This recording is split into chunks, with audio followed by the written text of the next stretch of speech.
Hey everyone. I realize it's Saturday night. Everybody's probably up partying or already asleep by now. Um, I got an email about the video I done on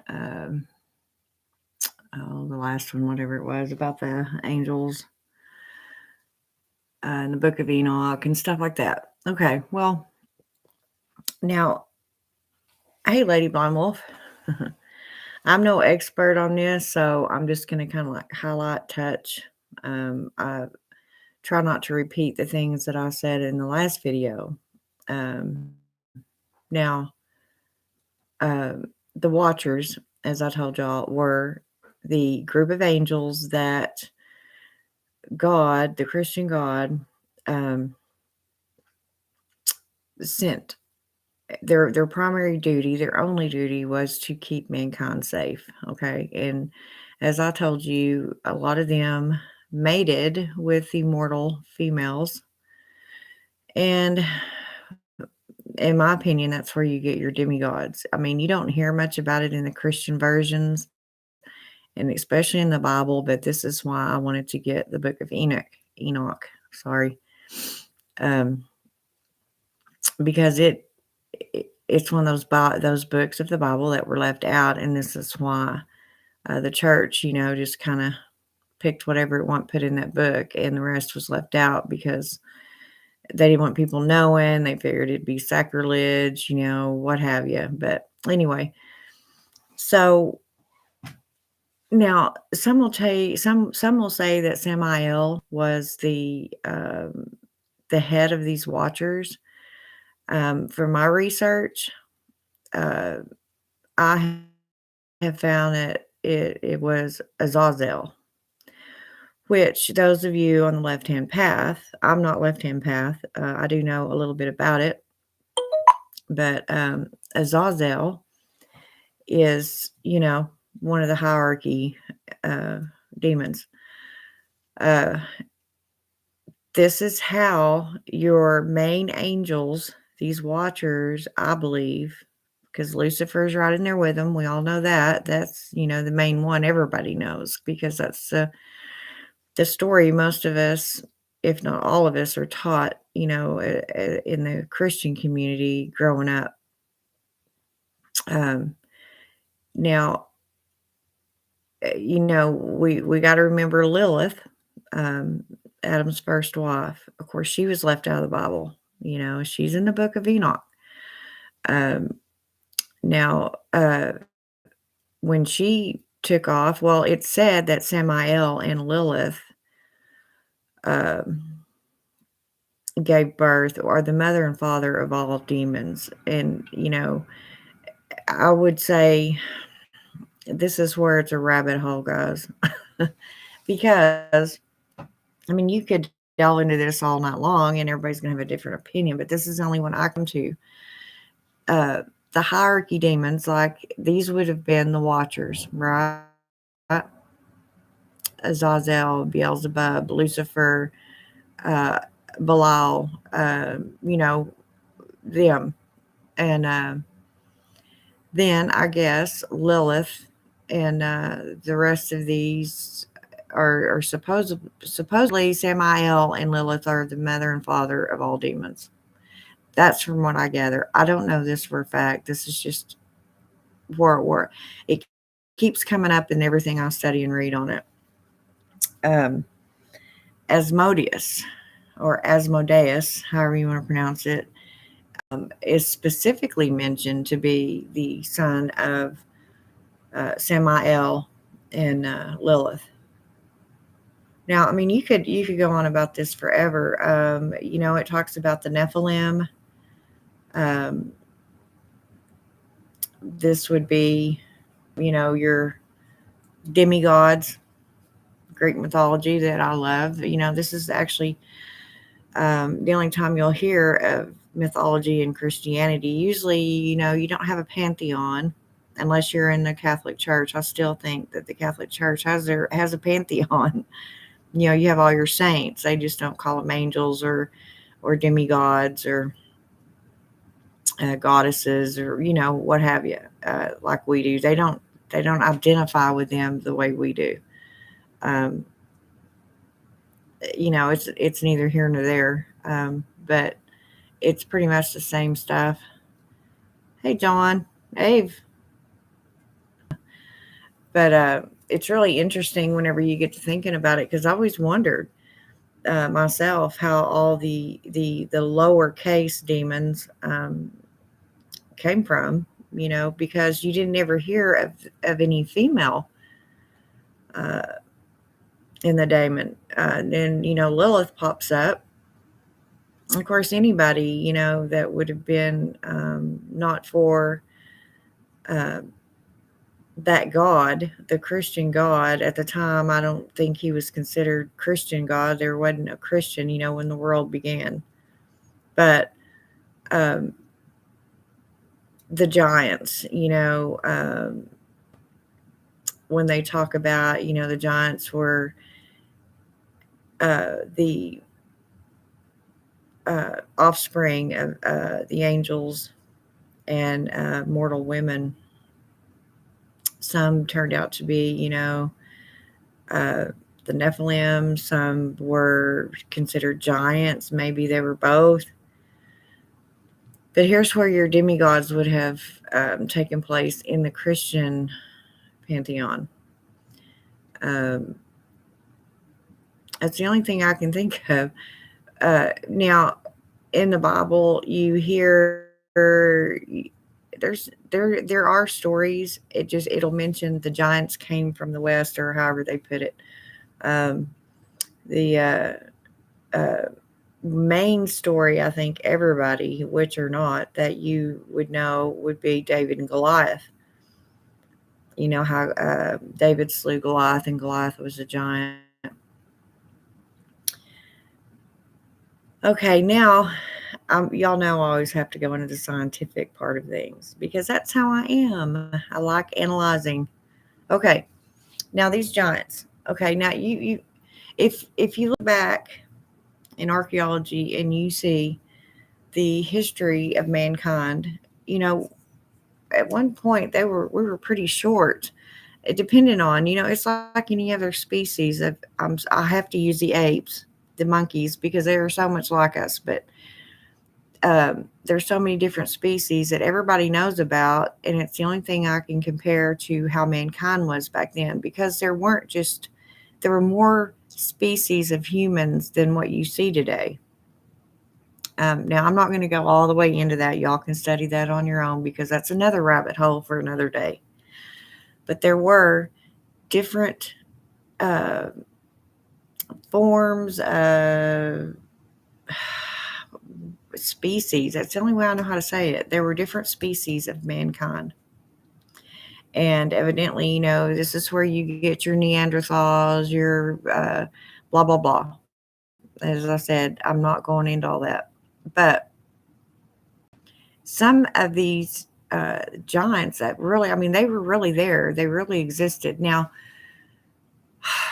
you think back to the dinosaur days, okay? They were huge. Everything was huge. The bugs were huge. Dragonflies were the size of small jets. Everything was big. So why wouldn't man be? We're animals too. And everything was big due to the high oxygen content.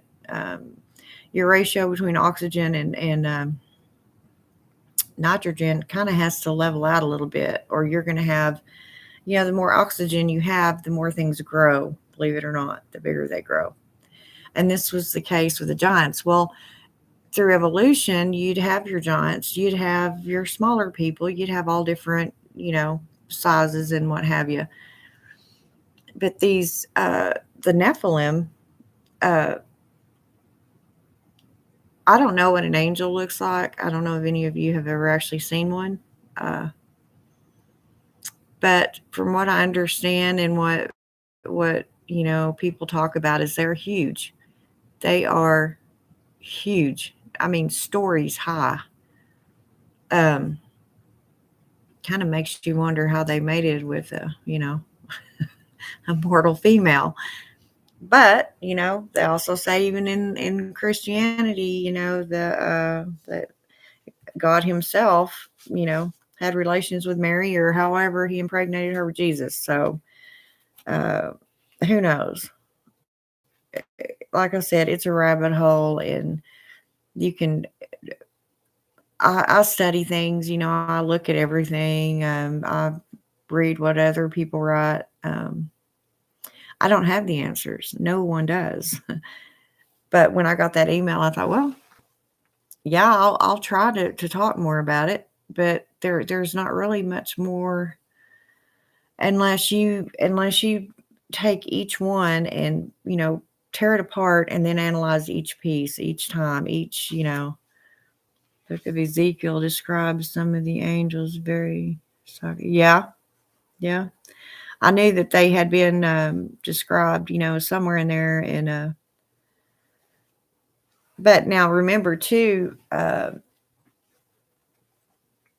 the daemon, they were angels at one time. They were the watchers. This is how I look at it. This is the only way I can think of it. They were the ones set aside, called the watchers, to watch over mankind, protect us, what have you. And they ended up mating with the females. So they were thrown out, and then, there's where you get your demons. I've seen videos and they don't look the way oh, I know. I've heard that, no halos, no harps, no wings. That's more avant artistic concept starting way back. Oh, yeah. Yeah. Modern concept of Jesus was actually murdered after one of the Medici sons that have been killed, supposedly. Huh. The videos of the biblically accurate angels only catalog a few types of angels. For example, Saint Michael, the archangel, is humanoid. Yeah, John Doe, weren't they all considered? Well, that's another thing. It depends on who you talk to, because angels weren't human, so we understood, right? I mean, they weren't human as we know human, I guess you could say.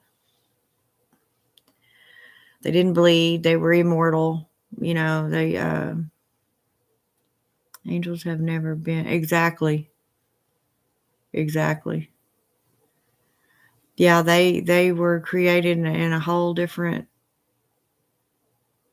way. It's really interesting. Uh, my grandmother, as y'all know, and I've talked about her, was a very, very devout Christian, and she always told me, if the curtain was pulled back and you actually could see the angels, it would scare you to death. It would scare humans to death. I don't know what that meant. Then, my great aunt would be in church. I remember when we'd be singing, and she looked in the choir one day and just started yelling out, talking in tongues and pointing, saying, there were angels singing up in the choir, that she seen them. It's funny because we were just talking about this earlier today, and I informed someone that the whole fallen angels thing was actually a Christian concept. No, I believe they fell. Or not fell, they rebelled, I guess you could say. I mean, I believe that. They split off, you know.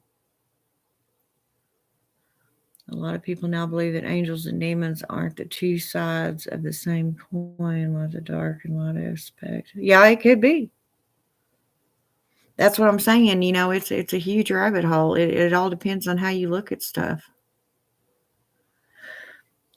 Fallen angels or gods that have fallen from grace can be found in the Greco-Roman perspective with Prometheus. Yes, John Doe, that's correct. Now that's my forte as far as the Greek mythology goes. That is my home turf. I believe that angels and demons both have to follow the grand plan of God. So you believe that there is one high God then?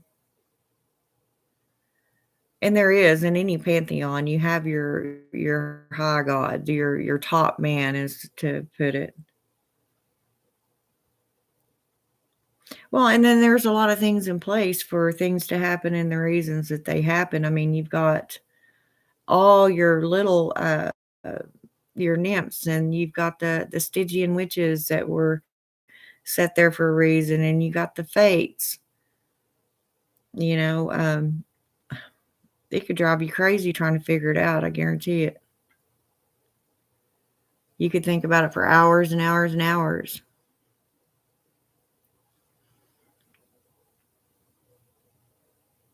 But yeah,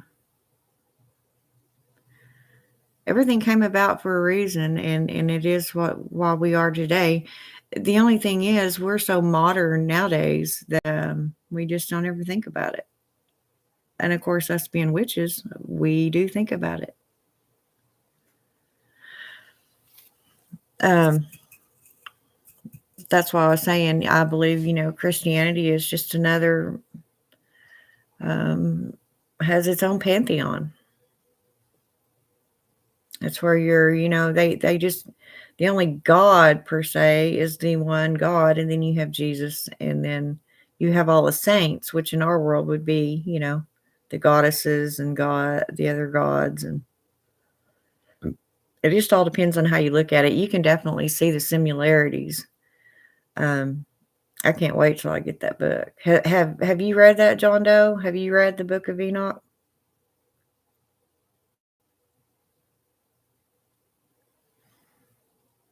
And that's just one of the books left out. There was like a Book of Mary.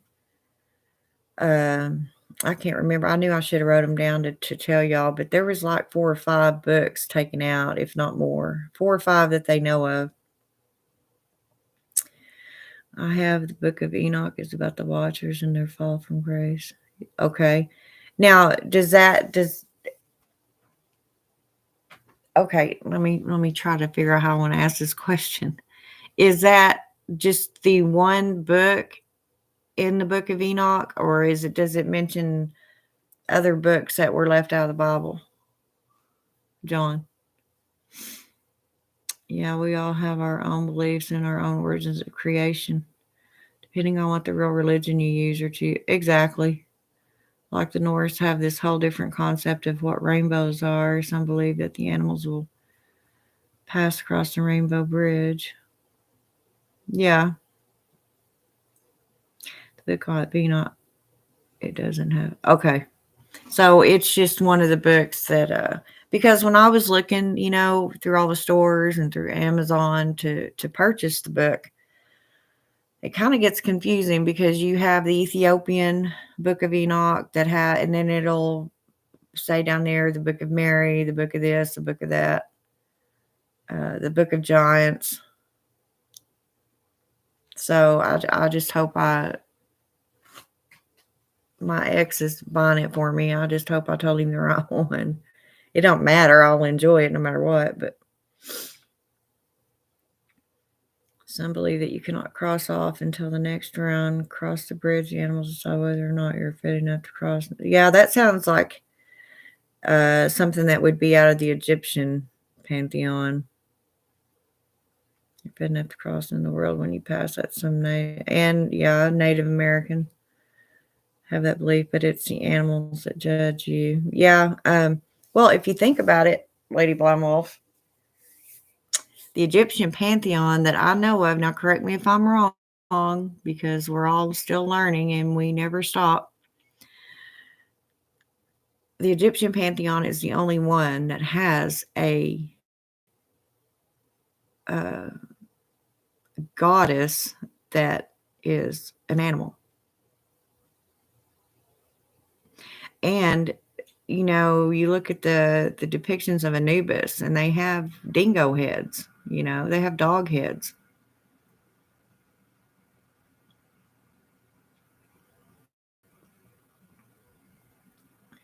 believe that when the Jewish people went into hiding, along with the Christians, that there were some books that were taken out were never found. Oh, I'm sure of it. Well, I'm surprised that, and it wasn't just the Jews. The Catholics did that too. If you study up on it, um, they were all in scrolls. I wouldn't necessarily say that they took them out. I believe they just never put them in. After they read them, they were like, "No, we can't put this in there. That's sacrilege." And there's been discussion about the Dead Sea Scrolls. Yeah, probably Anubis. Haha, my man. I like Anubis. Um, I was really drawn to the Egyptian pantheon for a long time. Um, I've always been in the Greek pantheon because it's what I know and what I have known my whole life. But for some reason, I was just always drawn to the Egyptian pantheon. In fact, in college, I did my thesis on in sociology on the Egyptians because they were so freaking, awesome even for back then. They were very smart, very creative. Anubis has the head of a jackal. Yeah, that's what I meant to say. I say dog, but and is the equivalent of the Greco-Roman and also Catholic Charon. Yeah. Yep. It's believed that the word hell was taken from the Norse pantheon. Hela was Loki's daughter. She was happy.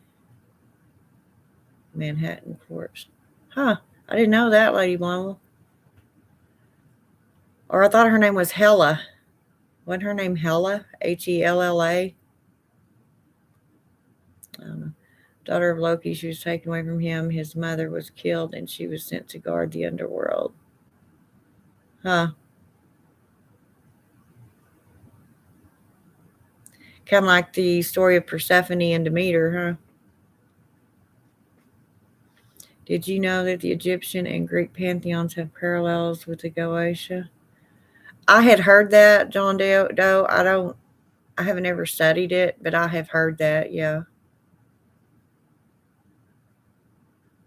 Odin was responsible for killing his friends with his first wife and then abusing their children from the second woman he was with. That sounds like Ophelia and Orpheus, and also Oedipus. Yeah, that's pretty cool, John. You know your names and stuff, don't you? Awesome. Yeah, I thought it was Hela. I know very little about the Norse pantheon. I know the top god and goddess and what have you, and Loki, Freya, Odin. As far as the myth around them and all that, I don't have any idea. But I had heard of Hela. I didn't remember that she was Loki's daughter. I had a Maine Coon cat I called named Loki one time for my son named him. And I said, "You know who Loki is?" And he's like, "Yeah, Mom, I know who Loki is." I was like, "Okay." Didn't even know he read up on that stuff.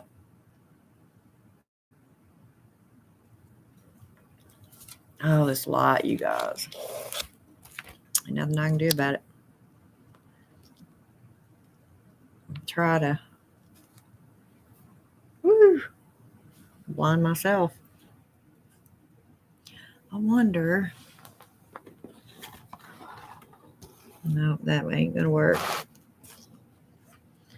Well, remember, I'm doing that thing about disabilities and paganism, and a lot of people PTSD work with Loki. I didn't know that, Lady Blind Wolf. Loki just don't seem like. I don't know. I mean, I could be wrong, but from what I know about Loki, he's a jokester. He isn't a very serious god. I mean, I could be wrong. But I'm sure you have your reasons that you already know why you're doing it. Helheim was the name of the dimension, I thought. It was one version of the afterlife. There is a parallel here to Tartarus and Elysium. Yeah, okay. Yeah.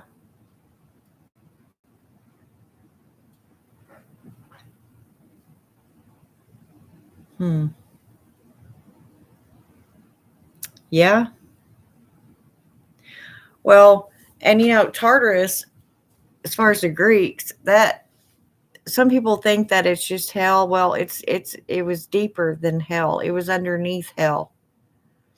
Um, from the Greeks, the story, of when the Olympians took over the goddom, should I say, from the Titans.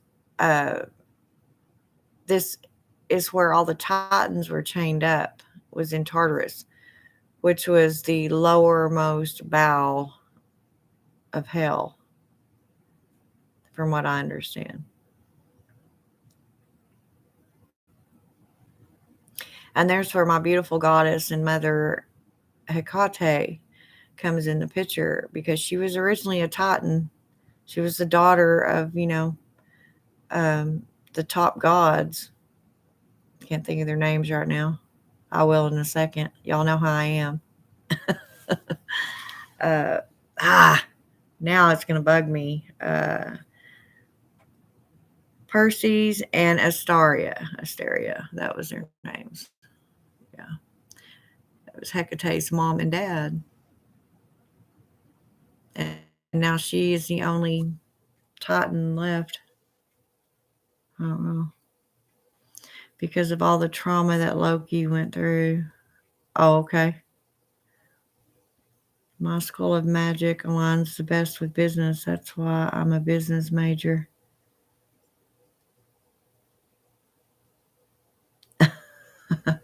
Asteria is known as Astarte in my pants. Yeah, yeah. Um,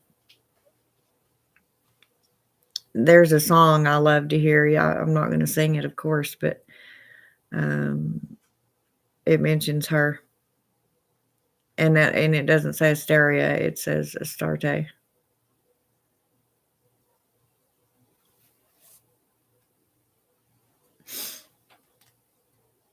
If I had to get a new computer. I hope it saved all my stuff on there.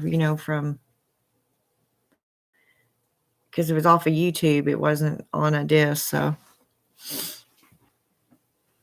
yeah, I was reading something about that. Athena also had a correlation with owls. Oh yeah, Athena was the when I thought of owls, she was the very first one that popped in my head. But if you look at it, a lot of the goddesses had owls, or were depicted with owls, or what have you. I think that the meaning the of that would be because the owl is wise per se. So you know, I found that when a whole host of owls arrived at my house, and I researched them. They're very intriguing creatures, that's for sure.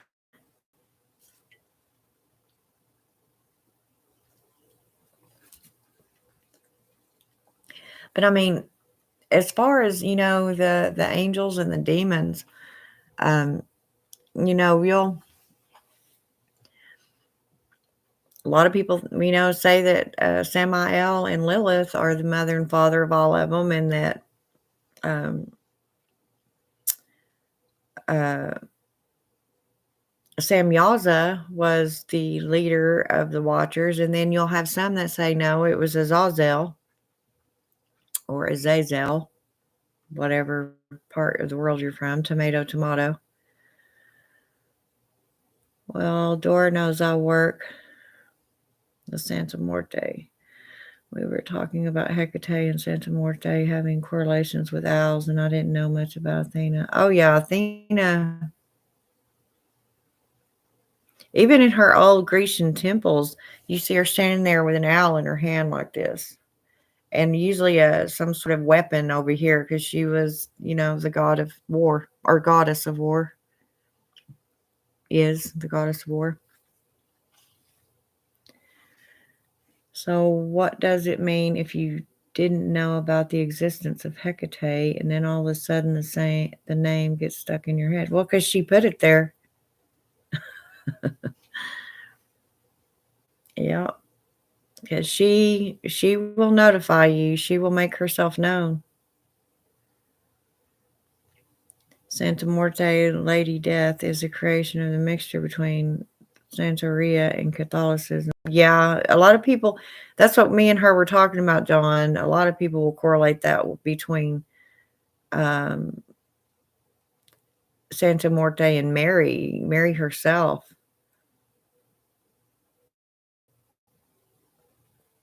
Actually, in Aztec tradition, there was a male and female goddess of death. Yeah,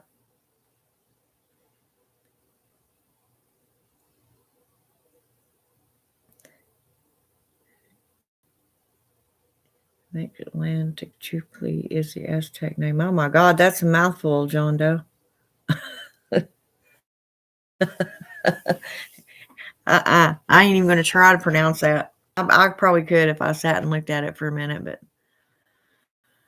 then, of course, they use concepts from paganisms in order to convert people to Catholicism. Yeah, it's all a muddled mess, is what it is. All a big ball, and a lot of it is all the same. I'm sorry, but they're just called something different. It could be the very same gods and goddesses. They're just called something different. And people say, well, they never existed. They don't exist. Okay, well, you tell me how when the world was first created and mankind was scattered everywhere, you had them over here in Norway, and then you had some, over here in America. America was here. We don't know who lived here and what was going on because it wasn't discovered yet, but there were people here. There were cavemen everywhere. Tell me how everybody come up, even Christianity, but that comes in later. It took this and that out of whatever it was convenient and then made Christianity. But all paganism, they all believed in certain gods and goddesses, even the Indians, the Aztecs, the Greeks, whatever part of the world that you were in, they had what we call nowadays a pantheon. They had their gods and goddesses, and they had the same kind. They were the same. They were just called something different. They had different names. Like everybody's high god. You got Zeus, you got Odin, you've got I went blank on the Egyptian. Anyway, y'all know what I'm getting at. Then you got their wives, and then their kids, and all their names, and it's pretty much the same thing. They are just called something different. And if it didn't really exist, or there wasn't something in our psyche that was made into us as a human being when we first learn to think for ourselves. What are we thinking of? We're automatically going to that there's another power somewhere. And these people had never spoke to each other all throughout the world. There was no way they could. They had no way of communicating with anyone else. So it was just a knowing that they had that there was something else out there. But there are a lot of Native American tribes that believe that owls are bad omens and wonders. Well, that's true too. But that's like a lot of people think black cats are bad omen, and they're I mean superstition. I mean, I guess whatever they believe, that's fine. But the Romans thought of owls as harbingers of death. Yeah, I think a lot of that may be because owls weren't just something that you looked up in the sky and seen flying around all the time. They weren't that. They were pretty rare. And you think of certain parts of the world, there were no trees, any of that crap. So if you ever did see an owl, it was probably pretty odd. I worship Erebus, the primordial god of darkness, and here is where I become controversial. Satan is a force of nature, at least for right. Yeah. Yeah, Satan was actually the name given to him by Christians. And Satan, all that means is adversary. Satan is my high God left. Oh, your left-hand path? Awesome. Well, good. I'm glad you're watching my stream because there's sometimes I have questions and my subscribers will ask questions and I know a little bit about it, but not enough to be teaching it. So a lot of my friends are left-hand path.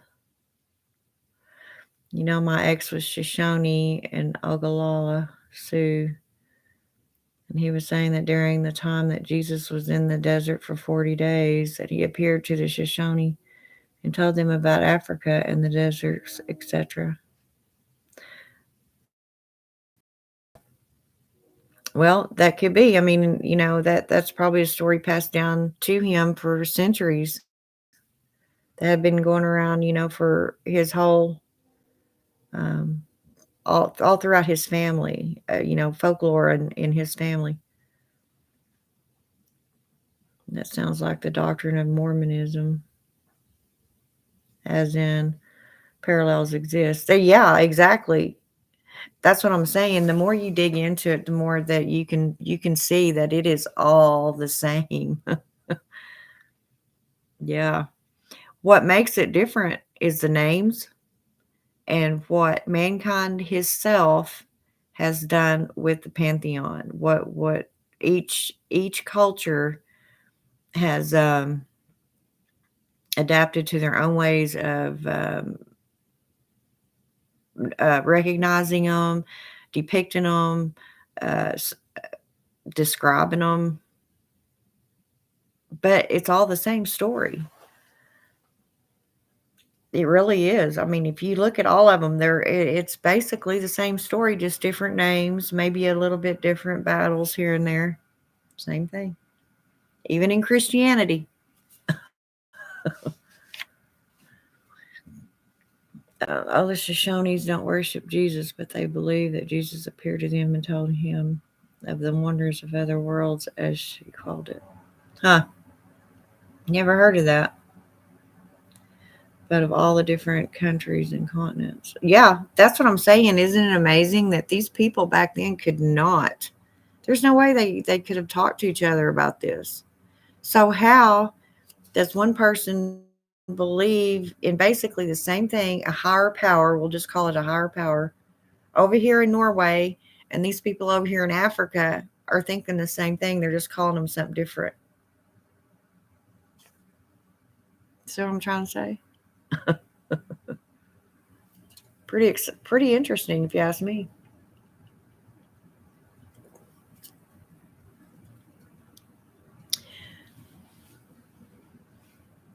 And just like, we were talking about all the giants and stuff. Well, you think before man was supposedly put on Earth, we had the dinosaurs. Look how friggin' huge they were. A lot of oxygen in the air.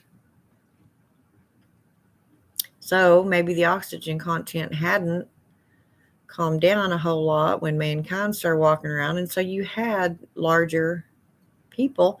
Nowadays, if you see, I had a good friend. I don't know if he's still alive. I haven't seen him in a long time, but we called him Big John. His name is John, and he was literally 7'4" people. 7'4". He was the type of person that if you seen walk in a room, your jaw would literally drop open because you've never seen anybody that tall in your life. But gravity, you got to think about gravity. Even on us normal sized people, the women hump over. We're all shorter at the end of our lives than we were, at the height of our lives. It starts compressing you. Well, these giants, he would have been considered a giant, you know. He was a giant, and he was not only tall, but he was big. He wasn't the tall, skinny frame. He was freaking huge, and he had so many issues. His knees and his ankles, hurt all the time. His back because it was being compressed by his own weight plus gravity. Um, he was always in pain, and as he got older, he was in a lot of pain. But I mean, he was my buddy, and we'd go out somewhere to eat, and you could have just heard, seriously, no exaggeration, you would hear the silverware drop on people's plates. And if you looked at them, they were literally just, never seen anybody that big. I personally have never seen anybody that tall in my life till I met him.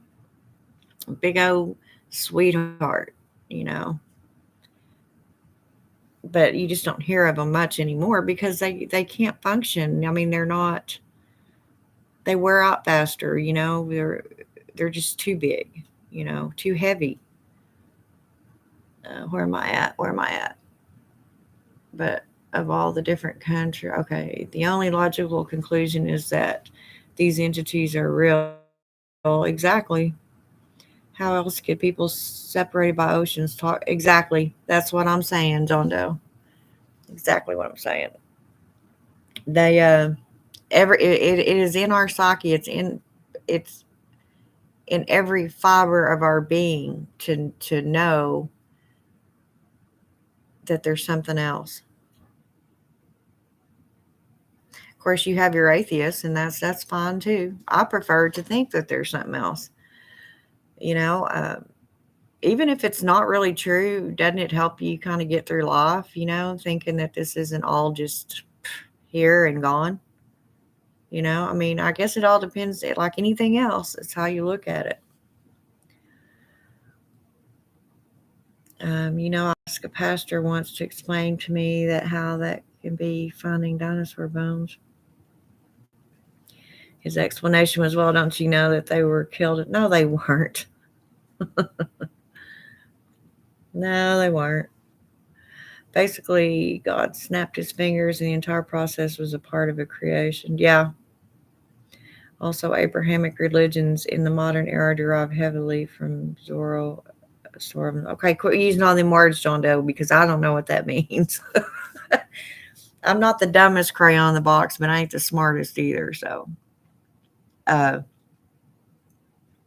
but yeah, uh, the Bible says that the earth and its inhabitants was created in 7 days. Okay, well, who's to say what one day was to God, or to the Creator? One day could have been a million years, and to us, Zoroastro is a prehistoric. Oh, okay. See, I had never heard of that. Never heard of that, John Doe. And I'll tell y'all, I'm probably going to get in trouble for this. Maybe not. I better not mention a name. I think that right there would be what got me in trouble. But there is a person, Left Hand Path, that has recently got into a lot of trouble. Uh, I'm pretty sure y'all know who he is, and I just loved watching him.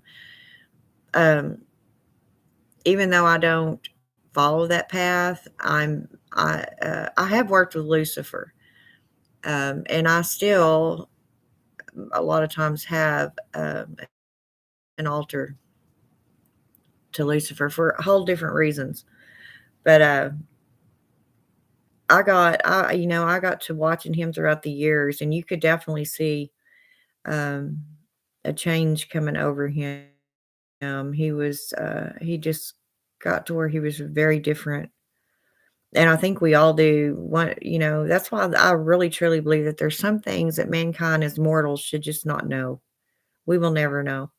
Um, how could you possibly live in a mundane world as we do, in our reality, knowing what is out there that you're gonna see? That's why there's a curtain. Deal with this, and then we'll go to this. You see what I'm saying? But this guy that I used to watch, I kind of he got in a lot of trouble. But and it's all about the people that watch you. I don't wanna put a disclaimer on my thing. I do have 18 and above, but, people should be held responsible for their own actions. Just because I come on here, anybody else comes on here and talks about, um, I can't say the words, but, you know, Illing K people and, some of the not so nice things that go on in this world, doesn't mean you have to go out and do them. you know? But because it was suggested, or mentioned somewhere that they heard on a public forum, then that person was held responsible or is held responsible, and that's a bunch of crap. People know better. Um, I'm not going off on that tangent. I just don't think it was right what they've done, and they're putting all that on him. Uh, Yahoos to say that Yahoo! I know that's what you meant to say, Yahoos to say that Adam and Eve didn't actually look like that. They might have. They probably did. What we know cavemen to look like. They were the first humans. Can you even fathom what that might have looked like? Yeah, I know a lot of left-handed people who are really trying hard to distance themselves from him. Yeah, I think bless his heart, he just got out of hand. He told too much. Some of that stuff we have to keep to ourselves. I don't even tell y'all all my stuff I do, not even my closest ones. Yes. Yeah, John Doe. I just couldn't, say it because of YouTube's algorithm. I'd get they'd flag me.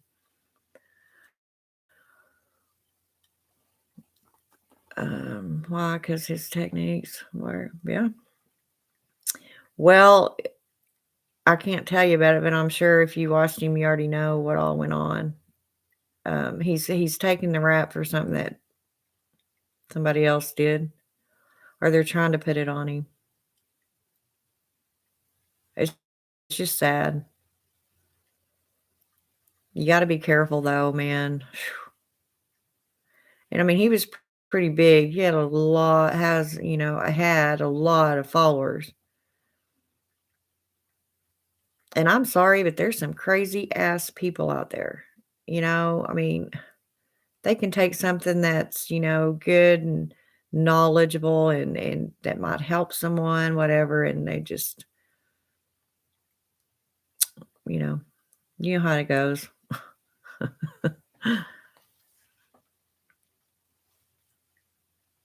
And then, when he went on showing the rituals, that's when he got in trouble. There is a sentence that I went back and looked at that I heard, and I'm thinking, "Oh, dang, if he hadn't have said that." It's just sad.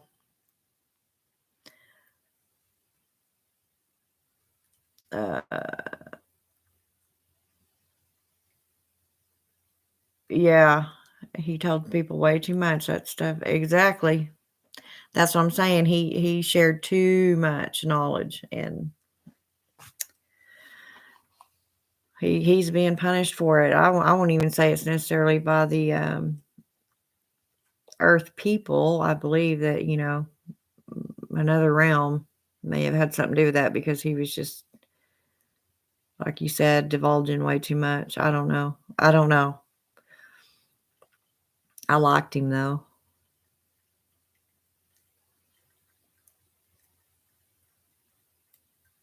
Depths in the dark web. Yeah. And you don't ever, ever, ever, ever come on YouTube talking about that.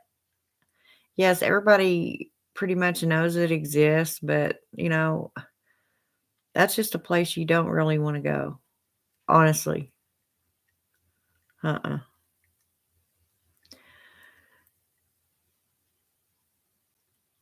Yeah, but that's kind of why Christians are so against left-hand path people. Christians are against anyone that's not of their own faith.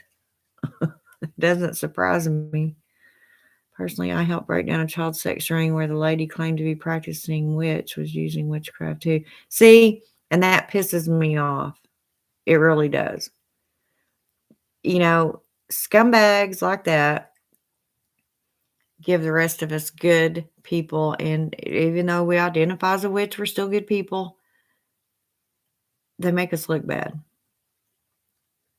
Yeah. I don't go and mistreat children like that. I don't mistreat animals. I don't mistreat anything unless it mistreats me first. And I just get so tired of standing up for myself because of idiots like that. But that's the way it always is. I mean, um, stereotyping, has been around forever, and blame it on the witch, blame it on the witch. But when you got people that do crap like that, but then they identify as a witch, those aren't true witches, not to me. Those just are not true witches. Even the left-handed path people that everybody's really hard on because of the daemon part of it, they don't even sacrifice children. They don't do that crap.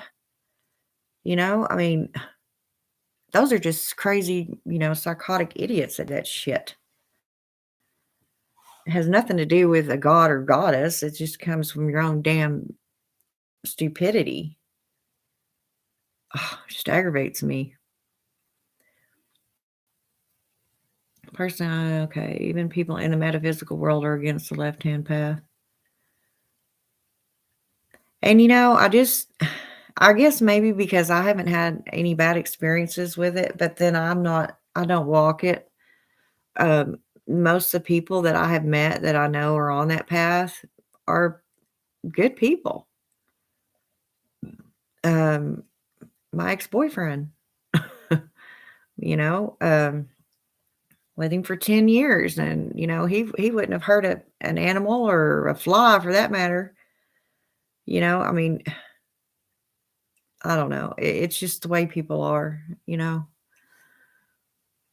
Um, Real kids in off of TikTok and on to her Facebook to get new pictures for her boyfriend. Oh, that's the one you was telling me about. Oh, well, even in the witch community, she better not let any of us real witches hear her call herself a witch. She's not gonna like what we have to say. Because real witches don't act like we don't do shit like that. None of us. Left-hand path witches or whatever. The real ones do not do shit like that with children. It's just disgusting. Ugh. That type of thing is grounds for well reputation, let's say, by the order. Exactly, La Llorona. Exactly, John Doe. I know quite a few people in the metaphysical world that are seriously involved with left-hand path, but they distance themselves from that gentleman. Well, yeah, and as I said, and as John Doe said, the reason being, I'm sure, is because he got a little bit out of hand. You can't divulge too much, especially on the open airways. That's why mankind isn't born with this kind of knowledge. It has to be learned and studied, and still you don't learn it all because we are just not capable of handling such a thing. I'm sorry, but we're not.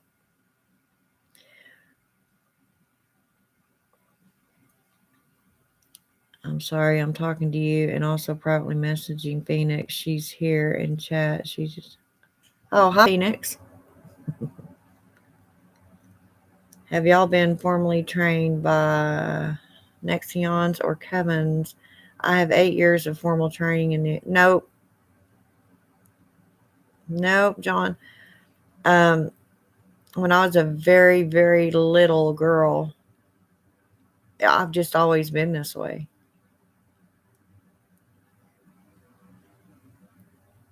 I had a coven one time, but it wasn't a coven that you would think, I guess. Maybe so. Mine was a little bit different but this was years and years and years ago. I mean, I'm 56 years old. And I remember being a witch at 8, actually 7. And I probably was before then. I just don't remember that much further back. Have y'all been formally okay? No, I've been a solitary practitioner for like 7 years. I read all kinds of books, and then I got on YouTube and learned from them. And I still learn, but nowadays the younger generations coming up with some other things, that the older witches, well, I'll speak for myself, didn't know anything about. I mean, it's just evolution. You never stop learning.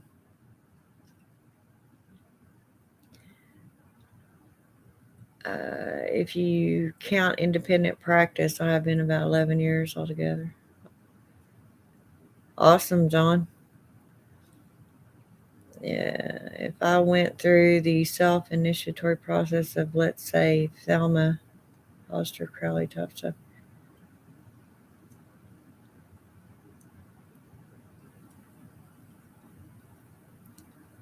Wow, John, I have never heard of Thelma Crowley or Aleister Crowley. I've heard of Aleister, of course. Let's say Thelma. See, I don't know. I don't know anything about any of that.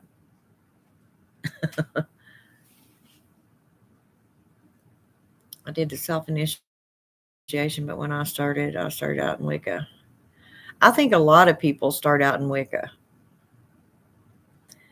I think I never did. Had never even heard of it until I was, I don't know, probably 16, 15 or 16. But I mean, I lived in a girls' school, so um, you know, of course, I wouldn't have heard of anything like that. It was all Christian, and we went to church, and um, you sure didn't ever see anything on TV, about witches, and there were no books in the library, and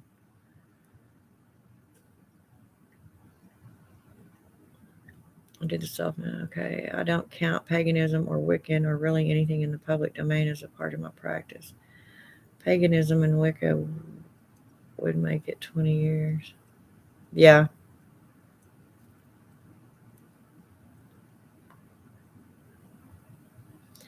Now there's neo-paganism, and then there's traditional witchcraft. I've learned to combine the two. Wicca is like nothing against any Wiccans. They're come after me, blah blah blah.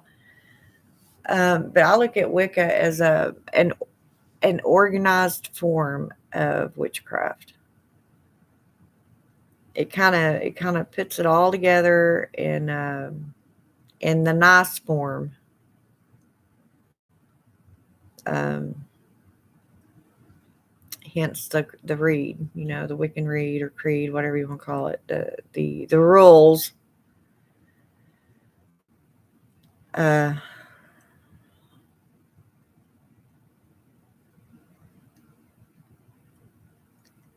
is my cup of tea. So explain that, John Doe. I mean, maybe, hey, you know what, Lady Blind Wolf? There's me a thing to do.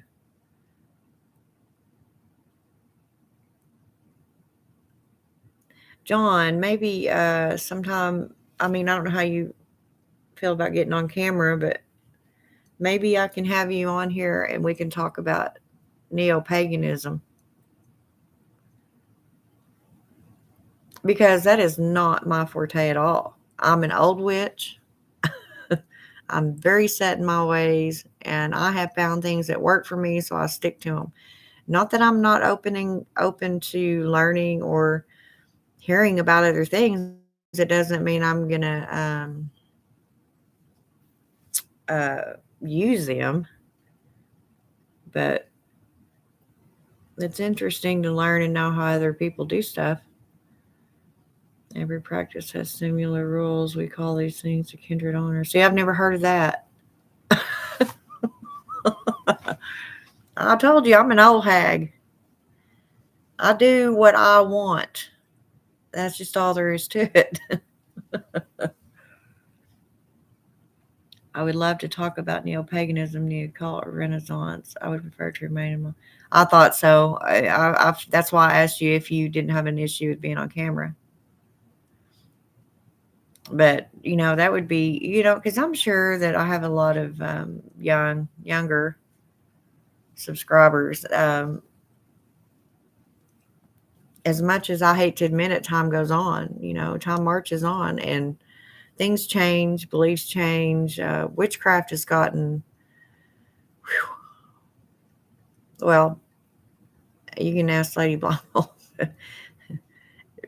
She'll message me stuff, and sometimes I just literally fly off my broom. It's like, are you kidding me? And I'm not going to bring up the one thing that really ticked me off. And I just thought people cannot be more stupid. I'm not even going to go there because I'm over it. Lady Blindwell's like, yeah, she'll say something about it here in a minute. Oh, no. Neo-paganism. I wouldn't, okay. The occult has turned into an entire field of science. And that's what it is anyway. Witchcraft is a science. Oh, Wicca has only been around for what? Yeah.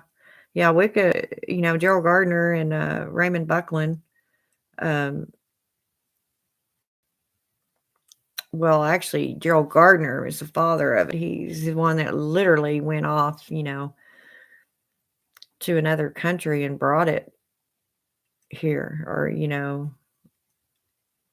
to England, wherever he was from. Over 1,000 years, Wicca began as a type of magical healing technical not considered witchcraft under biblical terms. Yeah, but it wasn't called, it was Wicca, but it was pronounced different or spelled different. I remember something about that. I don't remember enough to tell you though. An apothecary would practice Wicca.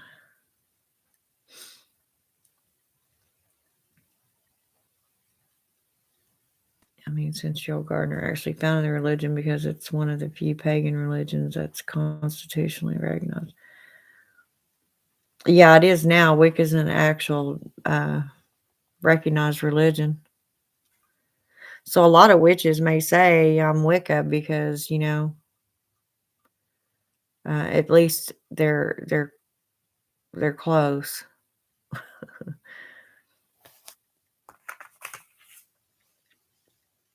That's along the lines of Anton LaVey. He takes them for him all different.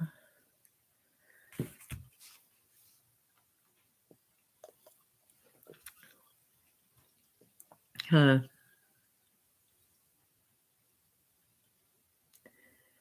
It's all pretty interesting.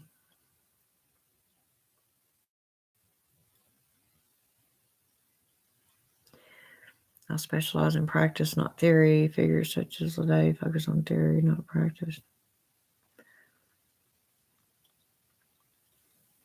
Yeah, I kind of gathered that with him.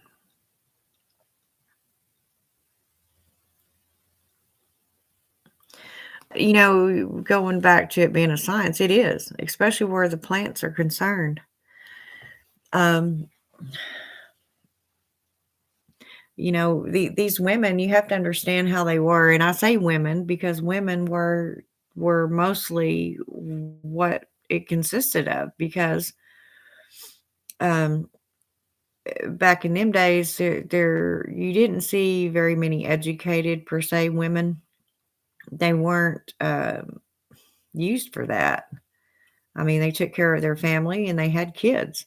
They cleaned the house, they cooked, they did stuff like that. So when a woman was on her own, which here we have to delve into the witch calling. you'd see these women that were by themselves. They didn't have a man to watch over them or help them or support them. So the woman had to learn these things on her own, and you couldn't get jobs. Women didn't have jobs. So how is this woman living out here? Yeah, it probably was a hovel, a little shack, because it's not like she could afford a house, just living in some kind of lean-to to keep the weather off of her and surviving the best way she knew how. If she hurt herself, she studied plants and stuff to find something that would heal her wounds or stop a headache or, through trial and error. Um, because she was left to her own devices, and because she could do this, which any human being could have if they would have been put in that position, boom, she's a witch. Nowadays, your pharmaceutical companies, look, that's all they are. I mean, the apothecary nowadays is a huge pharmaceutical operation.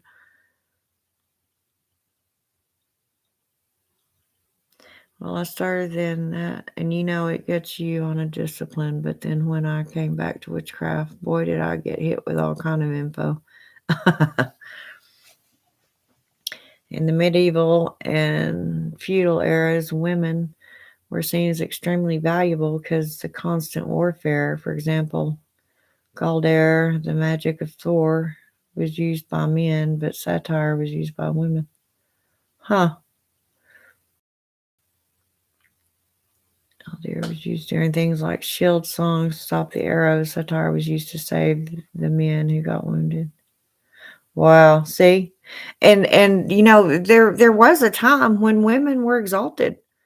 Um, all hell broke loose or, whatever happened, but they even took down the statues. It's when they started destroying all the female temple, the goddesses.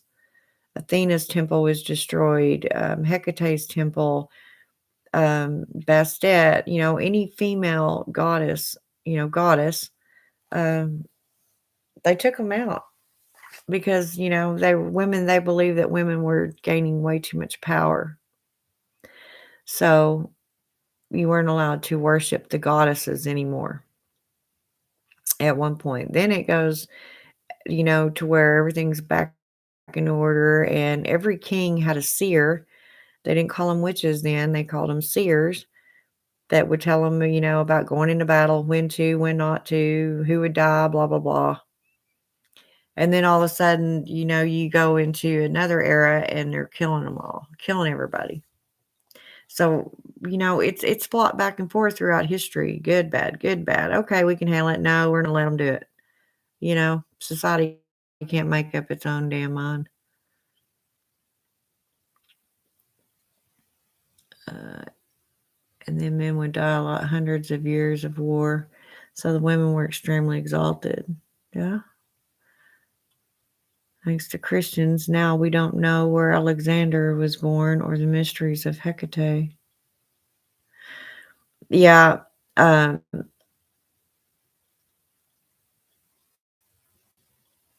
Hecate is she's a whole subject on her own. That's my mama. That's mama. um, she even appears, if you study the Egyptian pantheon, she even appears there. I know it's her.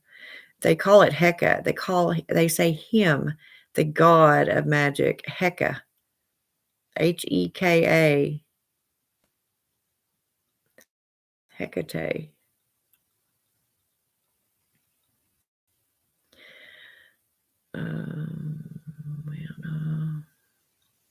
Well, traditionally, women were the ones that provided for home and hearth and were also the healers, because doctors were expensive. Exactly. Or they just didn't even have them, or any doctor per se was so far away they could get to them. I mean, everybody, when they try to think of the reasons things happened back then, just think common sense wise, what today would have made sense. Um, Hectius Hecca. Is that the Latin? Are you doing the feminine and the masculine and the some people still call her Hecka. I've had her name pronounced so many different ways. Some will call her Hecka, and they it's spelled different, and some say Hecate, some say Hecate, some say Hecate. Some leave out the H and just call her Eket.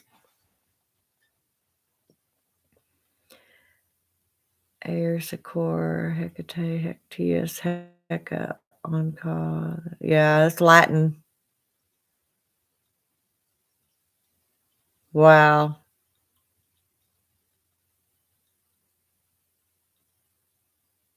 Ar, Secor, Hecate, Hectius, Hecca, Onca. The demon, in to summon. So, one name for each face. Yeah. Um, in my practice, there's a whole crap ton of names for. It depends on what mood you want. I guess you could say it's not faces. It's the best way I know how to explain it is moods. Or what you're wanting done, like Enodia. You may say Hecate Enodia, and that's show me the way, or Lampodia, show me is the light of the way, like the light, you know, all different kinds of epithets for her. That's another one that you could just go day and day and day in day out, and I just say Hecate or Mama. Hey, can I ask you a question? Because I know other people are listening. How do you feel about the paranormal community not respecting the dead? Well, um, as a witch, you know how I feel about that. You should always have respect for the dead. Um, Now, as far as going out to these places that are per se haunted and just trying to piss them off to get their attention, well, let's go back to originality. Okay, now every witch knows that you don't just summon and start off doing things with spirits without protection, right? Um, or at least, you're first and foremost, you have some sort of protection in case you need it. Um, know what you're doing, um, and have respect for them. You know, we don't really know what's on that side. We don't. We can talk to them. We can ask them questions. Sometimes they answer. Sometimes they don't. But the paranormal community nowadays, to me, is a farce. I'm sorry. Um, a lot of the ones I watch are a joke. Shit's not real. You know, a lot of it is just made up. Um, some of them I watched for years before I finally stopped watching them because it's just a way to attract attention to get somebody to watch their channel. Um, Anybody that's a true paranormal, now there are witches that go out and do it, but witches know how to be respectful. When I go to get graveyard dirt, I don't just waltz in there and with a shovel and a pail and start, digging shit up. I bring an offering. I say thank you. I talk to them while I'm doing it. I announce what I'm doing. You know, it's all about the respect thing. You want them to work with you. Um, we a lot of times witches assist.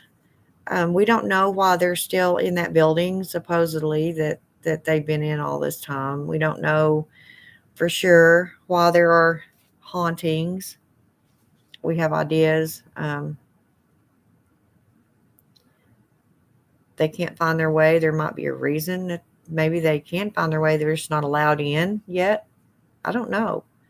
But there's no sense in being hateful. I don't see spirits as having, I don't know, y'all. I could go on all, I can just, that could be a whole different video. But a lot of them are fake. I'm sorry, they are. There's not a damn ghost on that video.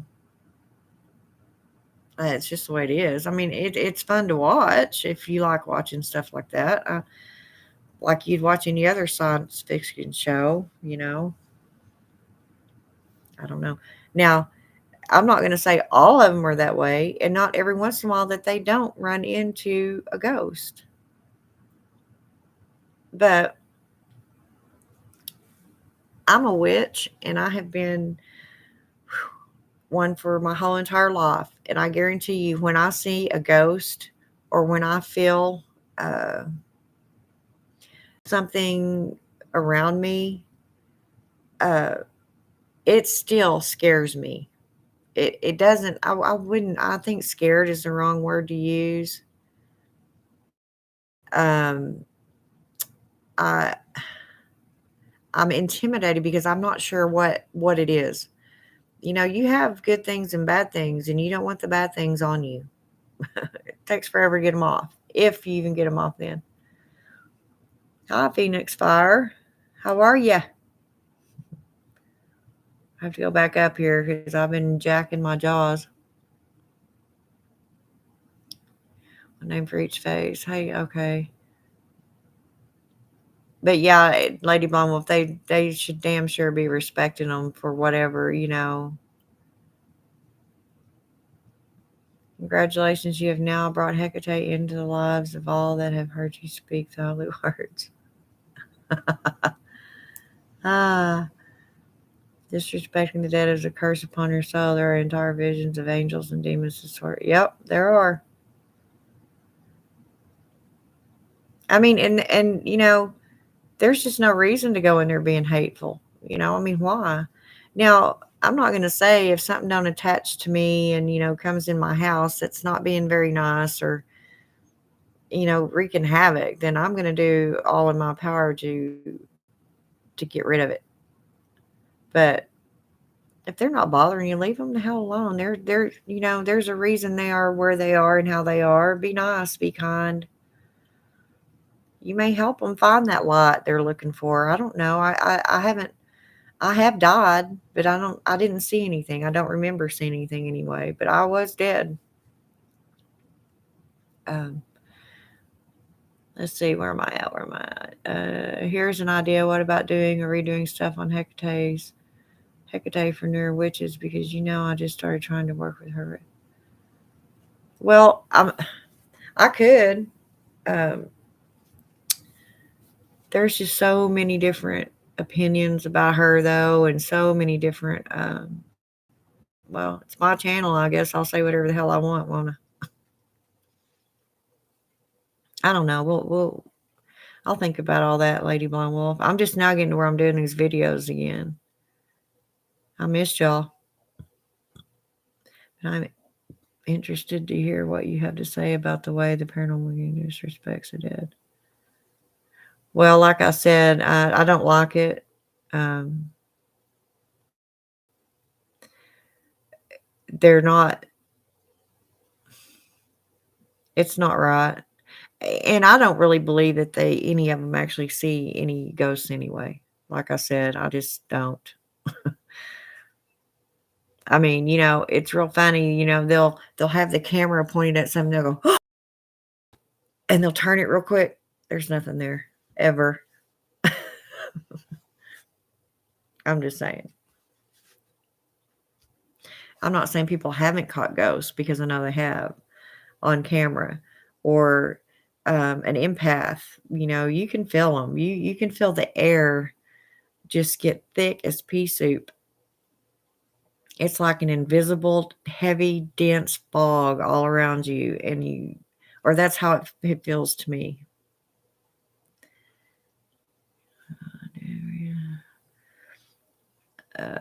I do only ever summon on good faith, completely naked to the entity I summon in the sense of total vulnerability.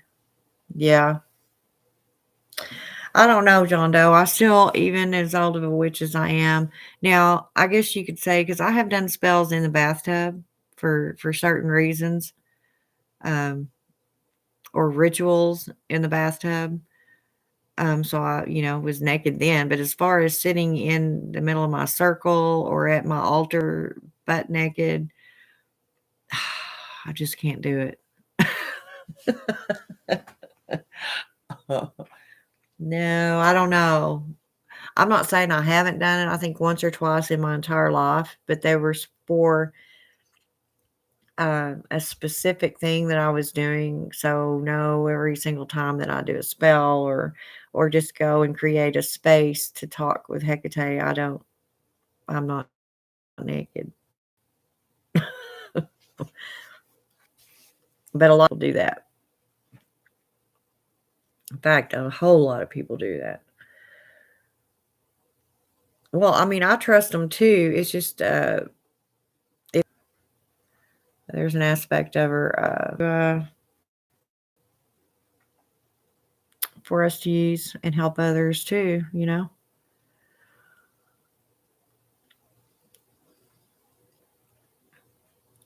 More like the chicken that rises from the flames. Bacat caca. The hell? That's funny. For example, Lilith often commands me to curse abusers of children. It gives her license to pierce the veil into corporal existence. Yep. Hello, how are you? I'm doing pretty good, Phoenix Fire. How are you? Or is you talking to me or Lady Blind Wolf? I forget sometimes. See what I mean? I told you a dwarf will just like a witch. A witch will always leave offerings and show the dead the proper respect, and like a lot of people. Yeah, that's what I'm saying. They just don't. They just go in with cameras and full force and act like it's. I don't. They have a lot of people watching them though. That's what they wanted. They want to get the views, but it's not real. You might as well be watching TV. I get my graveyard dirt by cleaning headstones off and completely unearth entire buried gravestones hidden until I found them. Yeah, that's a good way to do it. You're helping and help, all the way around. And I'm sick of a lot of the paranormal community blaming witches for activity. Oh, I know it. They would know a real witch if they, I don't know. They, there's one too that I used to watch. I quit watching one of them because he's just, or they, I shouldn't say he or she. It just got completely stupid, so I just don't do it anymore. Not every entity likes offerings. Billy Owl finds them petty. He is of the opinion that resources should be used as means to an end. Oh, yeah? Huh.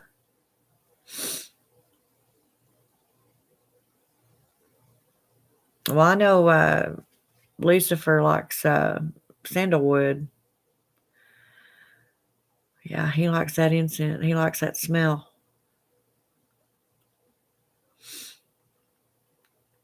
When I say offerings, I mean leaving offerings to spirits that are there, not to. Oh, okay. Not to mention the fact that a lot of spirits just stay there, demons, to scare people away. Possibly. Trying to catch up on I think I'm about to get caught up. If I don't provide offerings to spirits that are not of the appropriate grade, spirit and demon is also not mutually exclusive. For example, a lost soul can become a friend. Yes. Did you mean to put fiend, or was that meant to be friend, John Doe? A lost soul can become a fiend or a friend. They can be both, actually. Let me come in and go out. I think it was buffering on my end, so I had to go in, How come I go back? Yeah. Well, and I hear people using them as servitor, uh, keeping them. Uh, I'm not saying you can't do it. I just don't. It doesn't make any sense to me, and I don't see how you can. I mean, I'm sorry, but we're powerful. Witches are powerful. We're powerful creatures, but we are still mortal. We are still in this meat sack. There are still things we cannot do and we are not capable of doing. And the ones that say that they can are full of shit. Sorry, but there are just certain things that we cannot do. And not in this time and realm. We cannot do them. So I'll hear some witch tell me, "Yeah, I did this and I did that." I'm like, "Okay, but you probably didn't."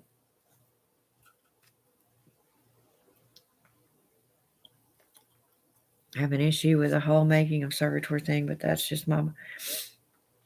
If you could actually enslave as a mortal individual, if you could actually enslave a spirit, first of all, how would you do it? They're not tangible.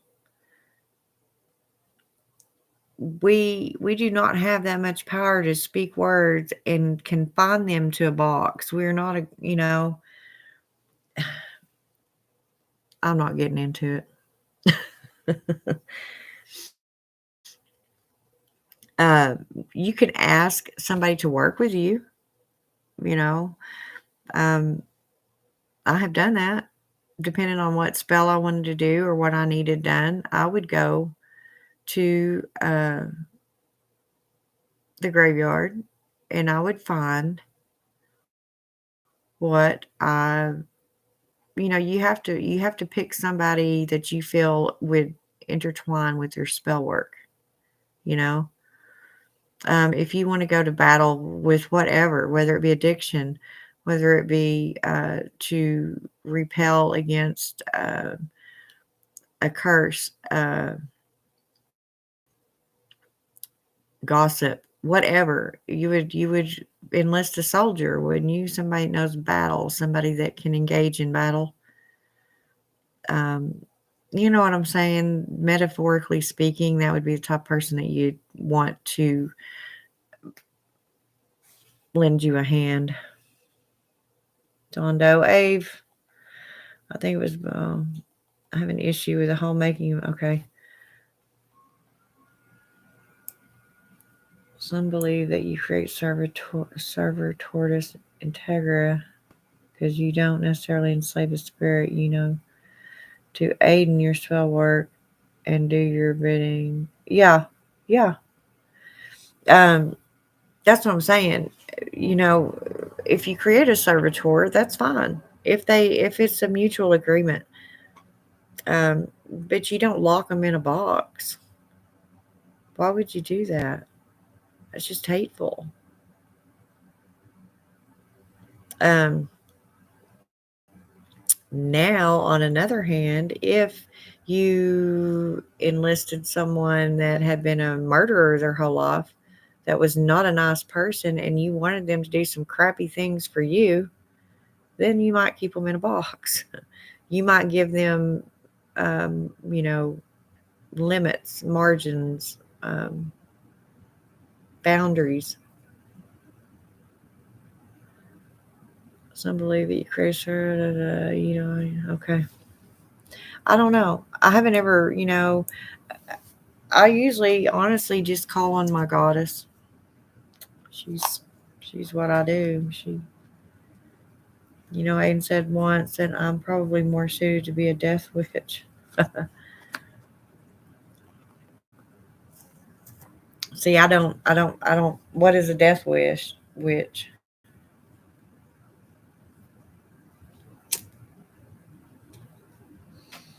See, that's another neo witchy thing nowadays. Everybody stereotypes themselves. They'll say, I'm a kitchen witch, or I'm a hedge witch, or I'm this witch and that witch. I'm all the above. I use all that. But if I had to choose, if I had to put myself in one, I guess it would be kitchen. I love my kitchen. I love to cook. I like my herbs and spices. Um, I don't know, or a hearth. Some people are hearth witches. Well, hearth just means home. The hearth is the place. It's the little bench that sits out in front of your fireplace. You know.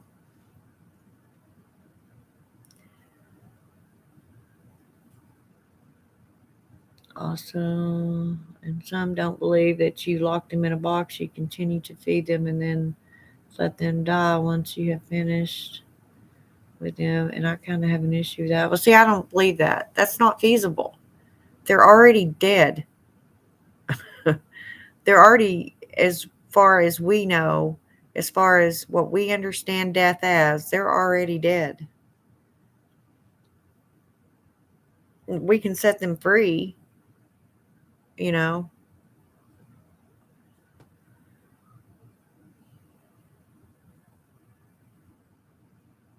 Oh, John, we're just going all over the place. Now we're talking about servitors and what's polite and what's not polite in getting and keeping, maintaining, letting go a servitor.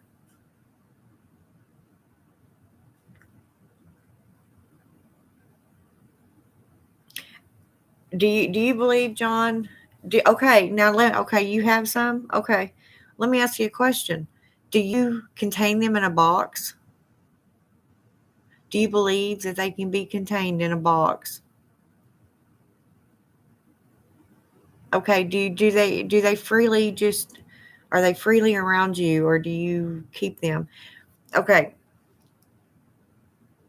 I think you get what I'm trying to ask. Lady Blind Wolf. Now I know of witches that'll put a skull down or they'll put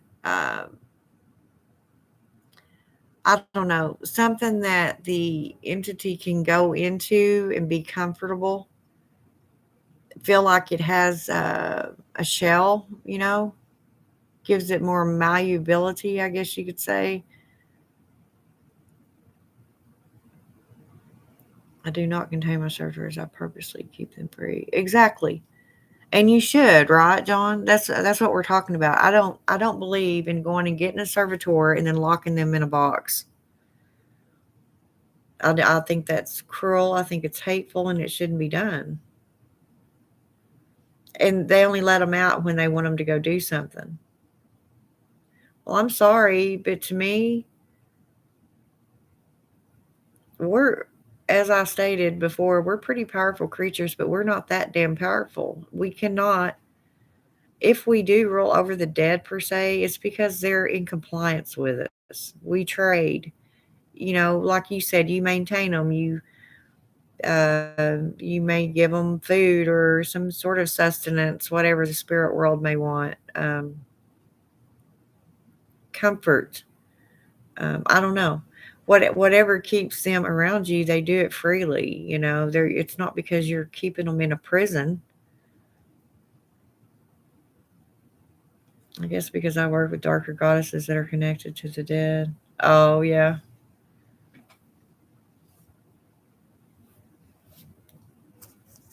I give them shelter. Also attach them to physical objects to bind them into the third dimension.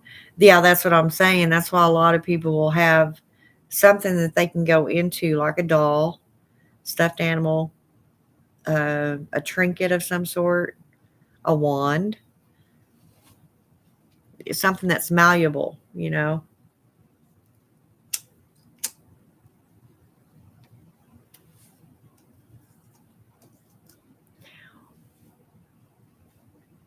Yeah, that's one servitor, but there are witches that will go and raise someone from the dead, or these spirits that they come in contact with, and they um, use them as servitors.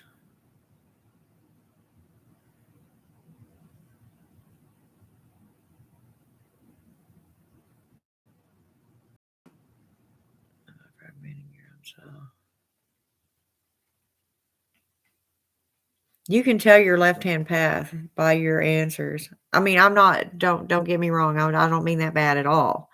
You can just tell how the left-hand path thinks because my ex, he, uh, he would say something like that. It's all in yourself, it's all within you. And even us witches, we know that. It is us, it's all us, but sometimes we may need help. Sometimes we may just want company, hence our cats. Speaking of cats, kitty cats. I'm talking about you, big boy. He's so big. No, some people, where am I at? Okay. No, some people don't believe, or some people believe that you create them, like you would have child. They're not people dead. Yeah, some people believe that way too. And some witches go straight to a grave and offer them something to come up and help them. I'm one of those witches. And then when we're done with the task at hand, I set them free.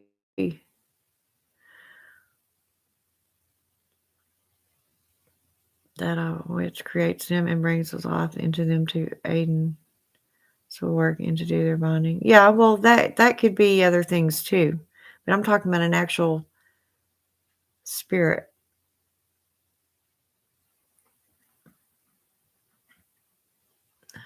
To aid and spell it. I only ever condone necromancy. Just speak with the ancestral spirit. Yeah, I don't mess with the dead. Very rarely, John. And it's usually I will go to one of my family members, and just not because I want them to do anything, but because I just miss them and want to talk to them. Like my daddy or my grandmother or my brother.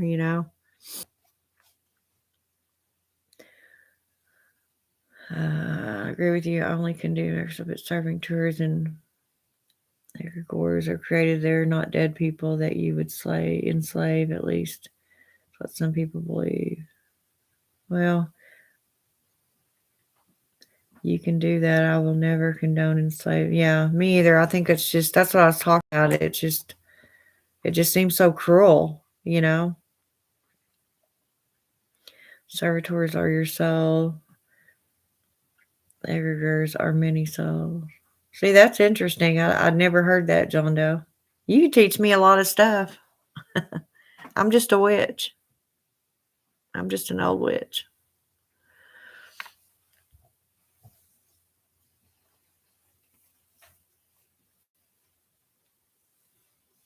That's what I was talking about, the souls. If I want, like I said, if I wanted to go to battle or do something preventive or be protected or whatever, I'd use a soldier. I'd go ask a deceased soldier.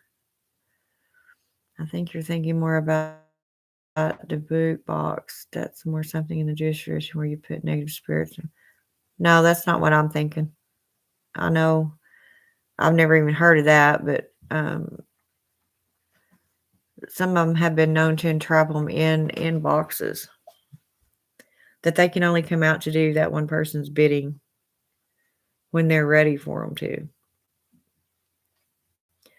So, like if your friend or a dead spirit commissions one, it's under the school of conjuration. Yes, necromancy is summoning.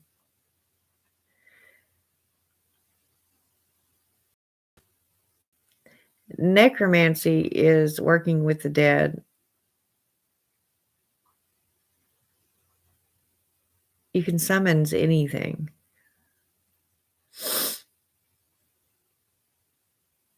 I summon Hecate when I would like to speak with her.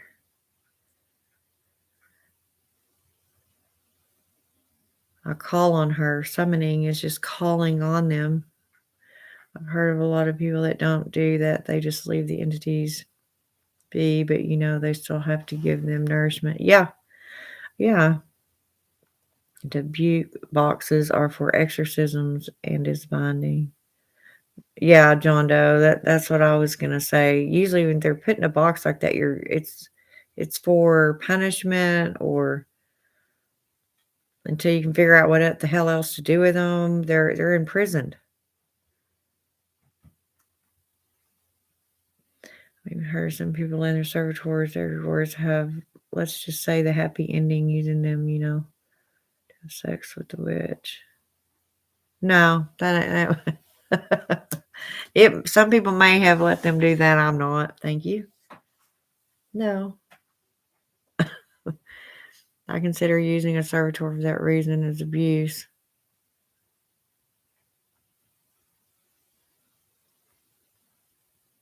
I know a lot of people that let their servitors just go free, but they are there to help with aiding in spell work or doing.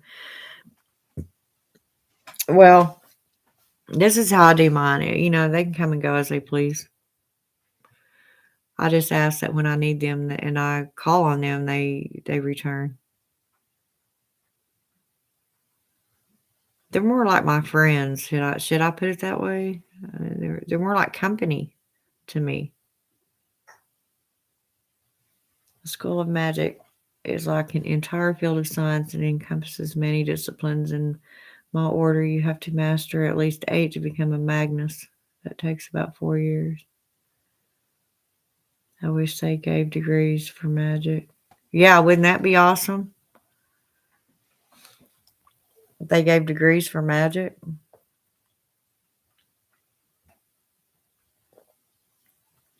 Yeah.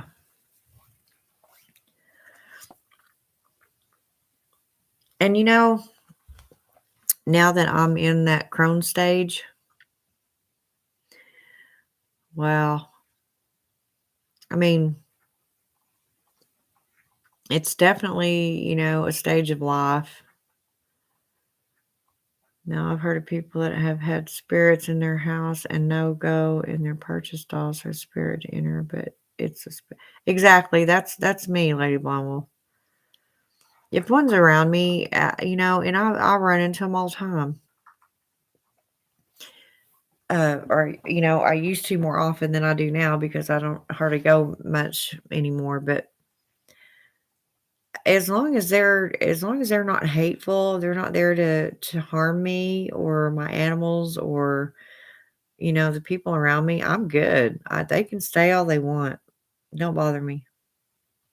As long as they don't mess with shit or scare me, or hurt me, I'm good.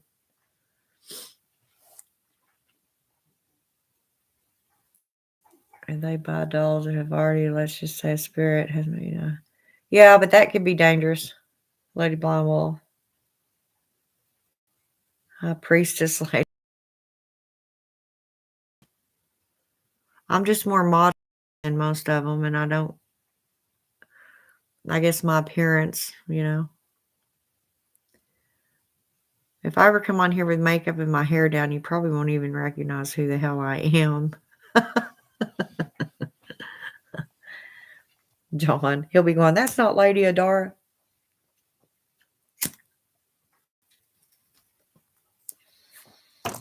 Using spirits to servitors can be dangerous because at some point it's going to come back on you.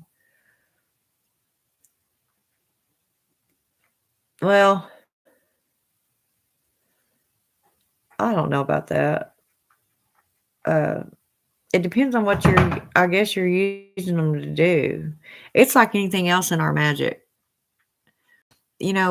People that this is why in my earlier videos when I was trying to teach the upcoming witches, be careful what you say and what you delve into because unless you have to be able to understand what you're doing. If you don't, number one, you're no telling what you're going to create. You're going to do nothing but create chaos, and then you don't know how to get rid of it. It just opens up a really bad dark door that you don't want to walk through.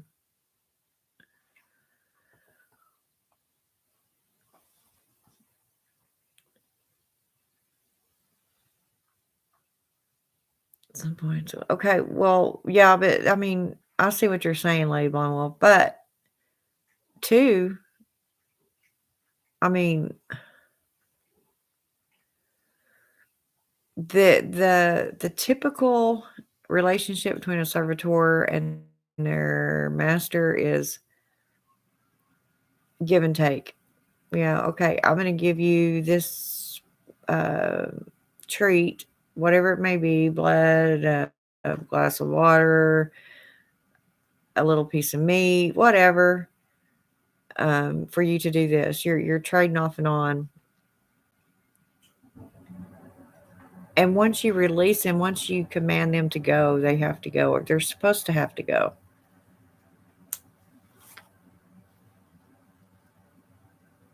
Doesn't mean they will, I guess, but it's not something I do because, well, like I said, it's an epic thing for me. Yeah, I don't enslave them anyway per se, and I don't do it every day. It's just something I've done a handful of times in my entire wisdom, in my entire witchiness, and that's when I was really desperate and I needed help really bad. It works both ways. If the servitor is your friend and you get, let's call it good karma, then exactly, that's what I was saying, John. You get what you give. Yep. Just same as like in anything else in the world. What, baby? What? Goodness. Did y'all hear Jesse? He just hollered out at me. What, Bubbers? What, Bubbers? Is above, so below is the first hermetic principle of personal. Yep.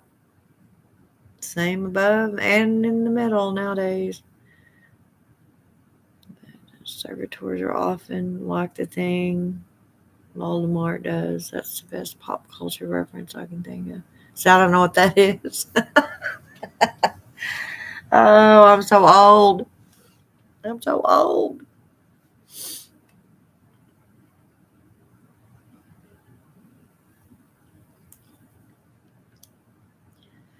I know I was looking at my gray hair and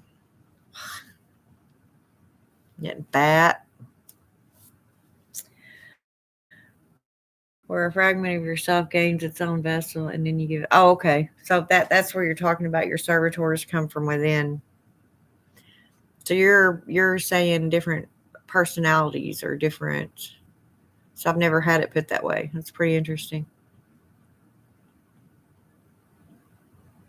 Huh.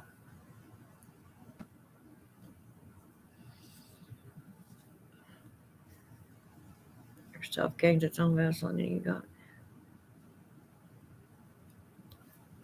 I got a joke with you. You'll get to know me. I don't know how often you watched me really, but I'm a crack up a lot of times. I was gonna rename you Sybil.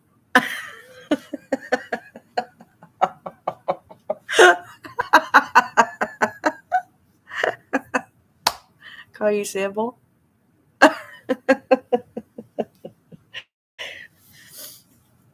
Here in a minute, John's gonna have a different name. I love you, man. I'm just messing with you. I love it. Yeah, that's right, baby. Don't you forget it. There's only one you. There's only one me.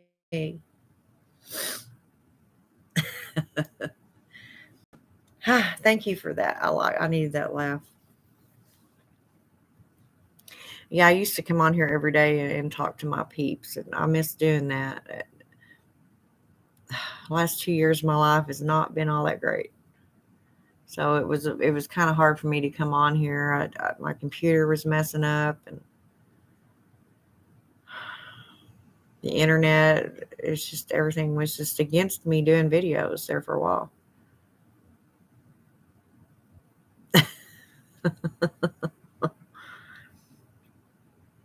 I'm telling you, the last boyfriend that I had. Now, you want to talk about black and white and opposites. I don't think I have ever. I know I haven't ever dated anyone that opposite of me, but he is definitely opposite. And we got along perfectly in 99.9% of the ways. It was pretty strange, but I did learn quite a bit from him. I mean, there's things, that people would say, I'd be going, "Huh, what the hell is that?" But so a lot of things that I may know and joke about and kid about is because I've learned it from him. What does that mean? What do you mean? What does what mean? What am I hearing? Lexi, come here. Oh, I couldn't get over the fact that some witches kind of rewards over Taurus with sex. That wasn't kind of bothered me a bit. What, Lady Blonde Wolf? I love you, sister, but that made no sense. Exactly what I said. Some people have sex. Oh, well, now I have heard of that.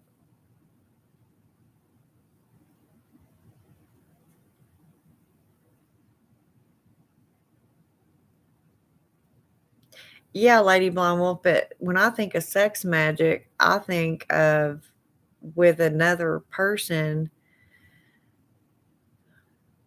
Uh,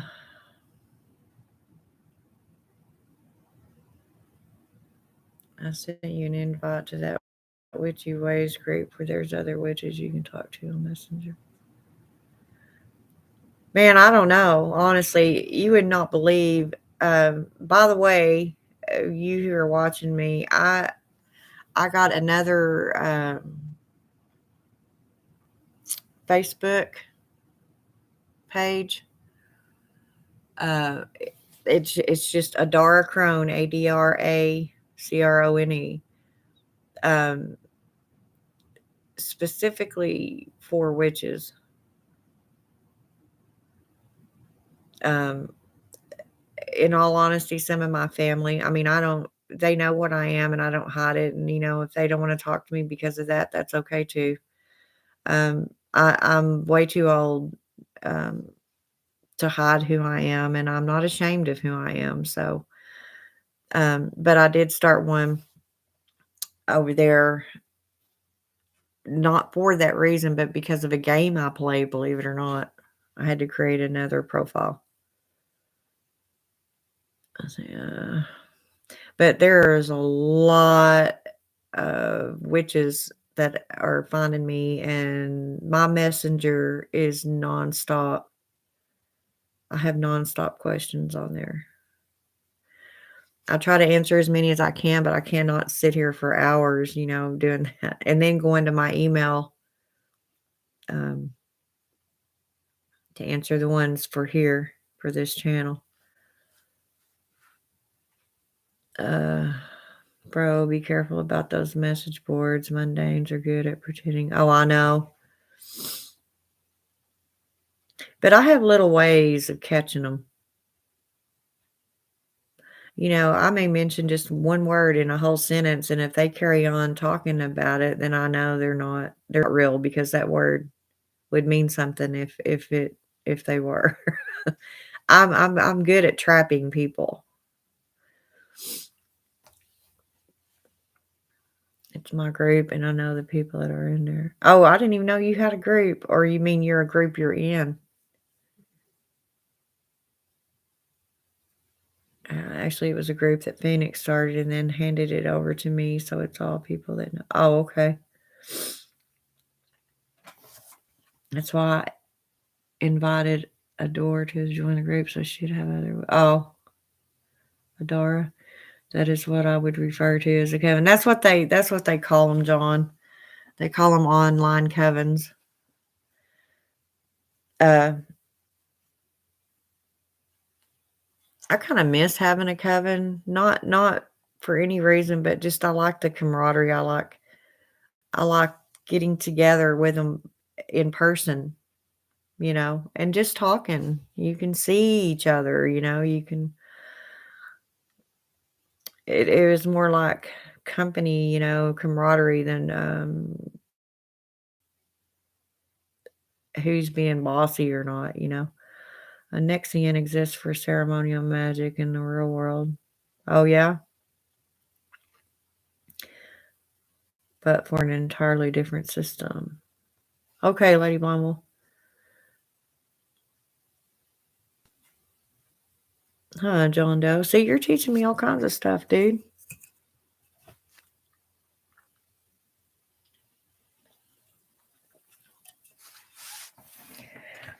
Y'all hang on a sec, okay? I'll be right back.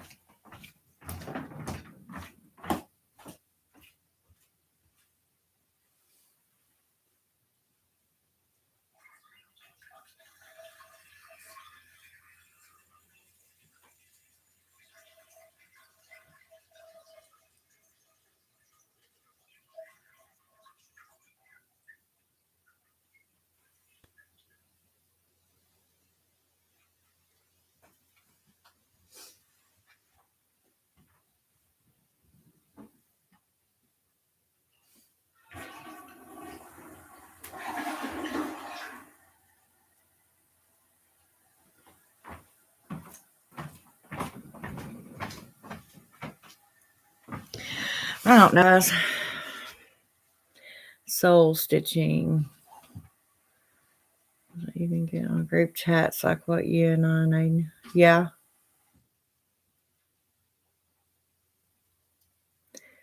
Where you combine souls together. Ooh. You mean your soul is somebody else's or two different souls other than yours? So I've never heard of that either. That sounds a little scary. Oh, wow. Huh. Yeah, I had never heard of that either. Huh.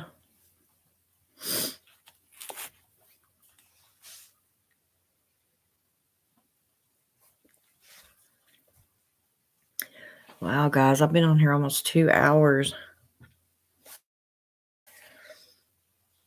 We can do a card pull right quick if y'all want.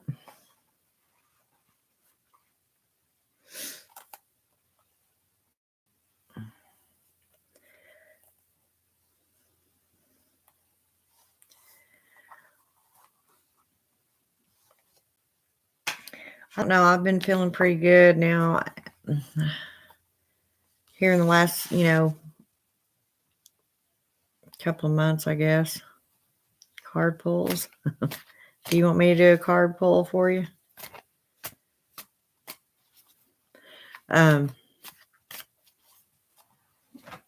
Now that, I'm feeling better health wise. Oh, I gotta lose weight. I got fat. I'm telling you. Shoot, I couldn't move around and do anything without being out of air. So, speaking of Aiden, Pat just came over and plopped himself on my bed. You know my age and not the. Yeah.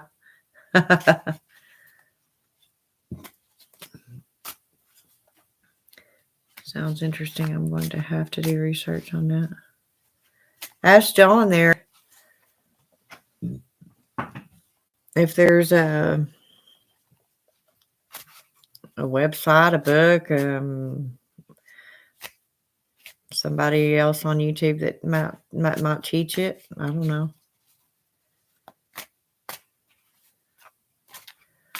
Honestly, I had never heard of it. Wow, I'm telling you, you're teaching me all kinds of new stuff tonight, or introducing me to new stuff. Heard something about doing like soul repair when it comes to your shadow work, but never heard of soul stitching. Ask your matron deity to see if it's right for you. Yeah, because I don't know that I want anything attached to me.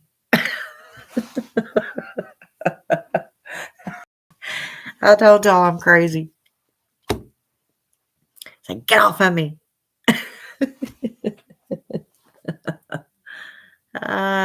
Oh, damn. I don't know, guys.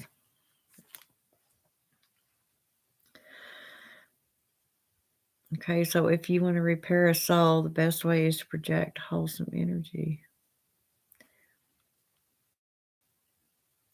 Are we talking to repair our own souls or someone else's?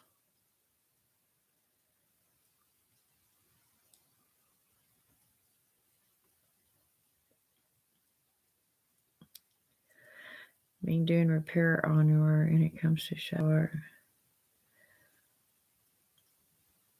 Well, and that's not all shadow work is though, Lady Marvel. I mean, yeah, okay. Um,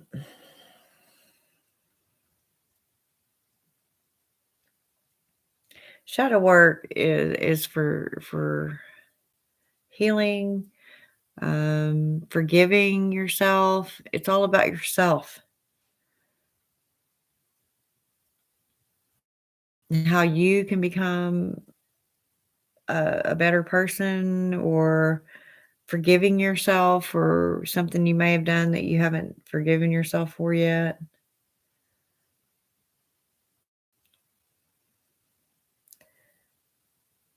Define shadow work. The dark can be wholesome. Well, that's why you do shadow work is to figure out which part of that shadow you want to use and which one you want to suppress and you go into the dark side of yourself and I like the dark. I'm just dark. I always have been. I just have been. You know, if things work out right tomorrow, I was thinking about going live tomorrow and doing carpools myself. I define shadow work as specifically working for the incarnations of darkness. Oh, no. Most and generally, when or a lot of the witches that you'll talk to on here say shadow work, it's when we go in within ourselves and fix things. We deal with the darker aspects of us that are overshadowing the good side, like jealousy. Jealousy would be, on the dark side. Hatred, um, envy, uh,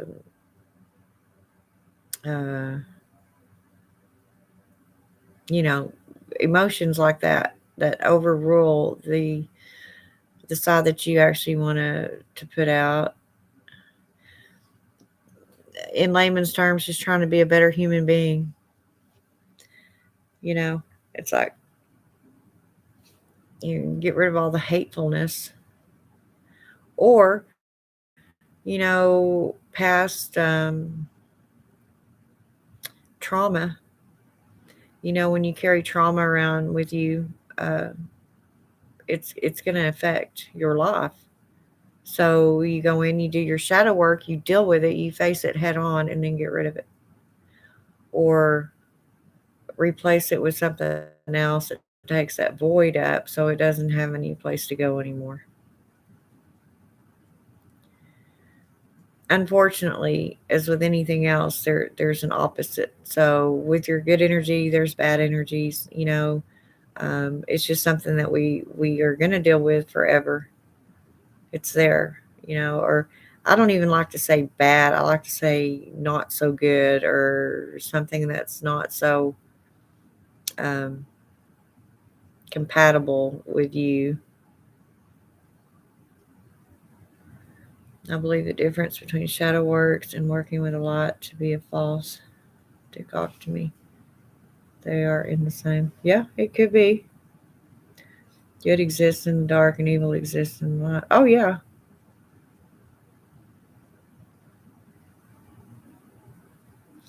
I think they call it the shadow side of you and shadow work because it's the side that you suppress.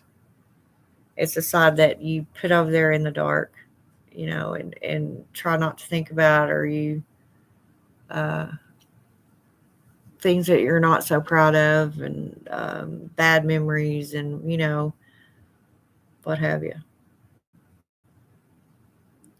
Death and life are not enemies; they're lovers, embracing endless cosmic.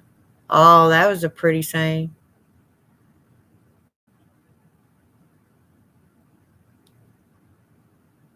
And now that's true. You can't have one without the other.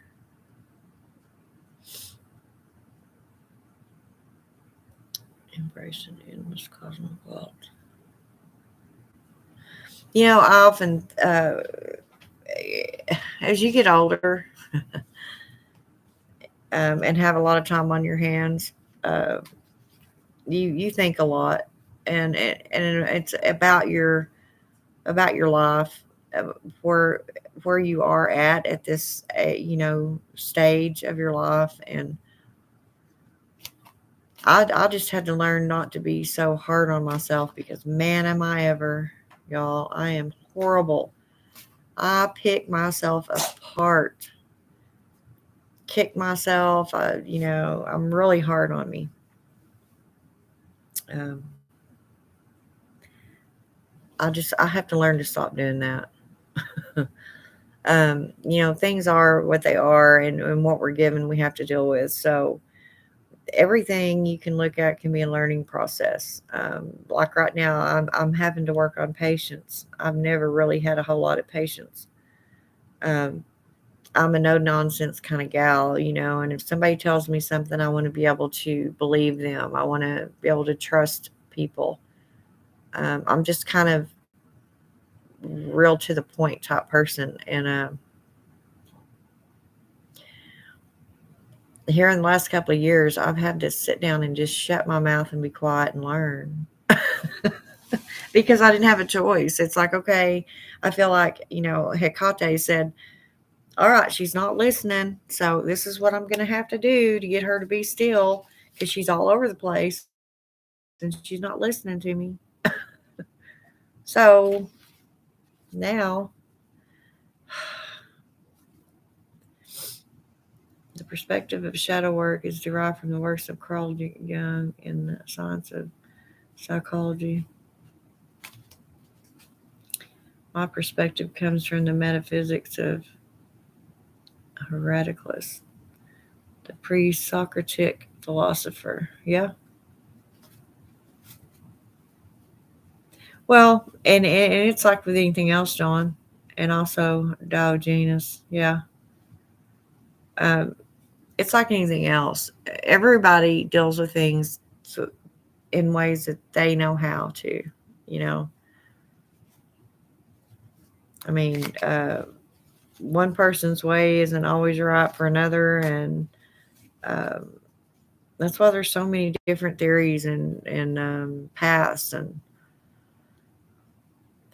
the way I look at it, as long as you're not hurting anybody else, leave it be. You know, let them do whatever the hell they want to do. It ain't bothering you. You know, so um, like things that have traumatized us. Yeah, yeah. Things that make us not such a good person. Uh, I guess you can define it however you want. Things that need to be worked on. Go into the shadow self, the part that's very rarely seen. Like like triggers. Yeah, that's the Jungian perspective. There you go, John Doe. These damn words. I love it. Be less hard on yourself, Madame of Wisdom. Yeah, well, I'm, I don't, I'm not very easy on me. Trust me. A Roman proverb: one mistake man has committed again and again is to tell others how to live. Yep. Yeah, I've always said, if one minds one's own business as much as they're minding someone else's, they're probably gonna be all right.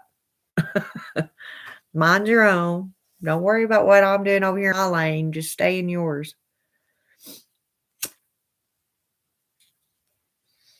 Unless I come up, sometimes I'll get told about some really, really stupid shit, and I'll have to say something that it's just no way to avoid it. I'm not even gonna say what it is now because I'll get on that whole other tangent, huh, Lady Blonde Wolf? It's like, come on, we're witches, and a lot of people don't believe in witches, and they don't think we can manipulate energy. So be it, whatever. You can believe what you want. I know I can do it. That's all that matters. I know I can. Me, me, me. It's more like balancing your invite, your white and dark aspects, because we all have. Oh, yeah. Yeah. Can't have one without the other. There's always an opposite. See, I have developed my shadow magic to the point where third-party observers have been able to document the shifts to the shadows in the room. Awesome.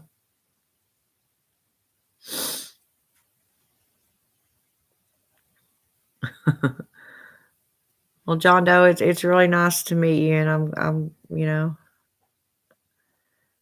talk about the shadow work. That's where my mind goes. Yeah.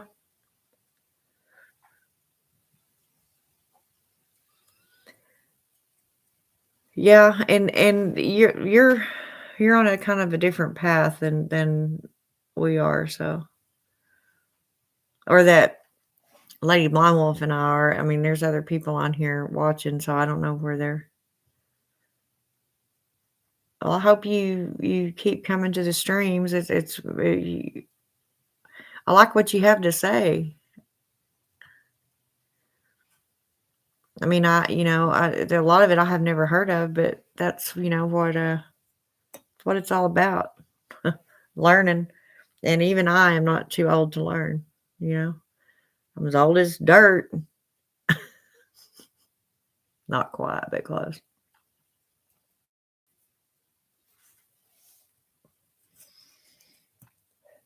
And I smoke on my channel, and there's no telling what I'll do. Sometimes I'll come on here crying. Sometimes I'll be pissed. Sometimes it's just me, the way I am right now. I am true to myself, and I'm true to my subscribers. Not everything is, sunshine and roses and all that. There are dark times, just like we were just talking about. By the way, I told y'all I watch all different types of witches, and they in their channels, and they follow different paths. That's fine with me. I like them as a person, so I watch them. Um, do you watch? You probably do, John, because you're of that same pantheon or that same path. The the Black Witch Coven. Where human is to error is to human, to be perfect is to be an automaton. Yeah. I like that you speak Latin. I really like that. I studied Latin in high school. Yeah. But do you know who I'm talking about when I say the Black Witch Coven? Yeah. It's Savannah is her name. Lexi, come here. Come here.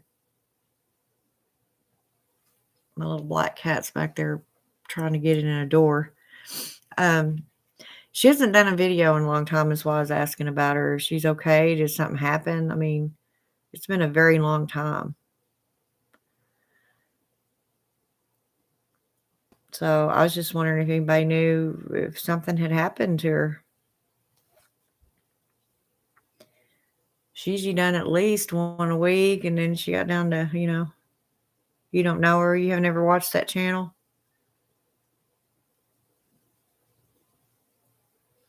And boy, now I get to go and do myself a video rant. Here we go, which is, oh, you've seen her videos? Yeah, she's of the left-hand path. I just haven't heard anything from her in a long time. I don't know her either. That's what I'm talking about. I was just wondering if she had mentioned on any other video, or if anybody had heard anything else that for reasons she might not be doing them. I was just curious.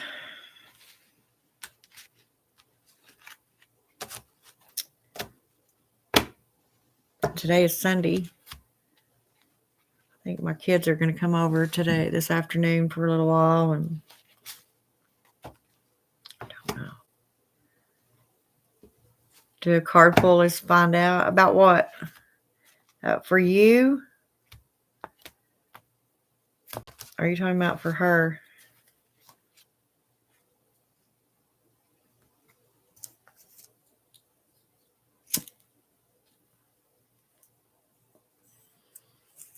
I'll do one for you right quick if you want, about Black Witch Coven.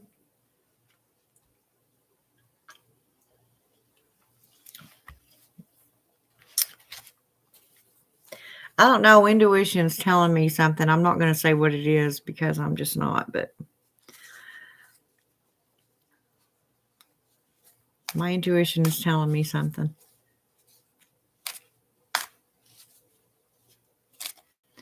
I see a video ran about people that work with the dead and don't show the dead anymore. Oh, I was wondering what she's talking about. If you're going to.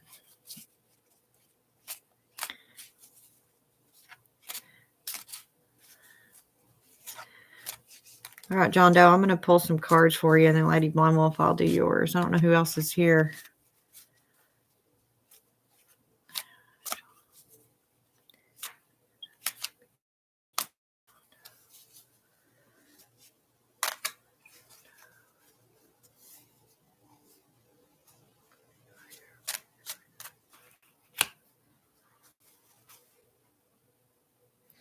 Got the Ace of Swords as your first card, John Doe. What do you think about that one? Tell you something, that's not part of the means of communication. Yeah. Yeah, it's given me kind of a faint, like a real quick rundown on it, but like a summary, but I'll find out if that's what it is. I really don't want to say anything here.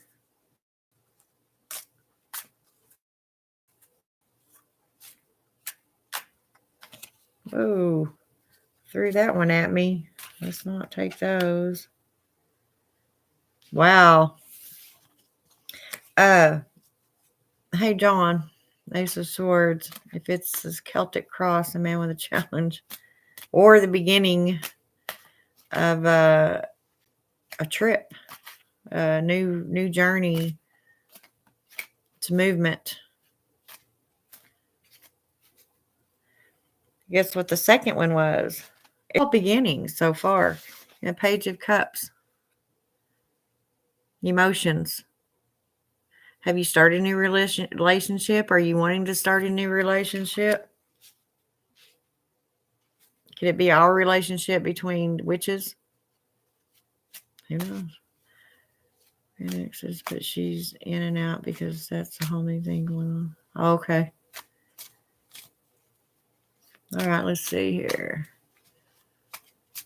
Come on, give me that one. There it is.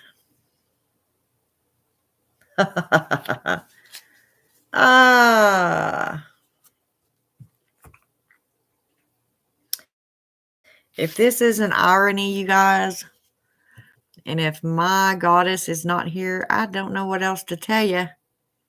Look at your last card. Can you see that? Can you believe I pulled that card? I swear, witch's honor.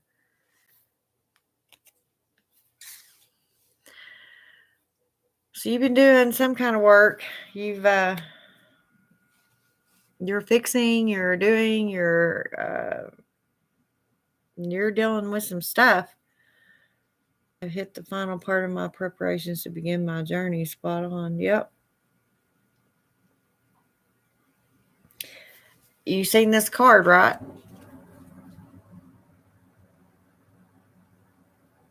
What we were talking about. I cannot freaking believe I pulled this card. You know what that means, right?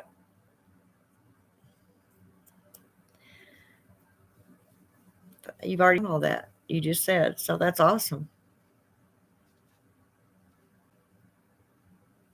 Wow, you've been through some stuff here lately, haven't you? A lot of preparation.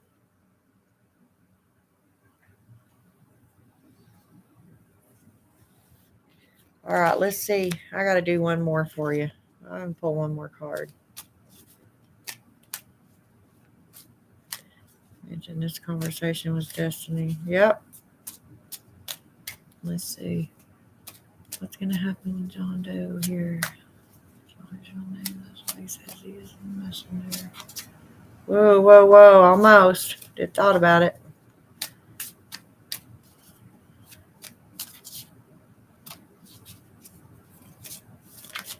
Whoa.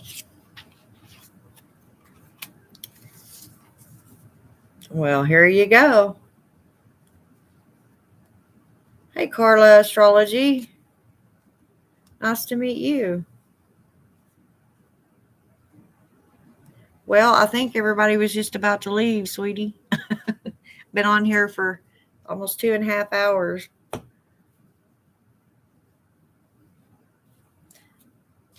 Hey, John, looky here. I drew a defining card, or. So whatever you've been doing, you've been doing it right because this is what your outcome will be.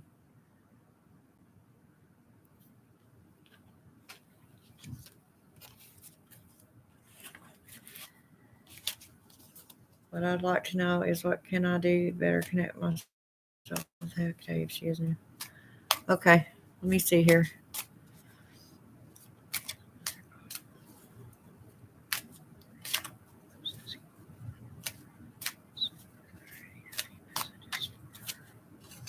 Wow. 3-2 out right here.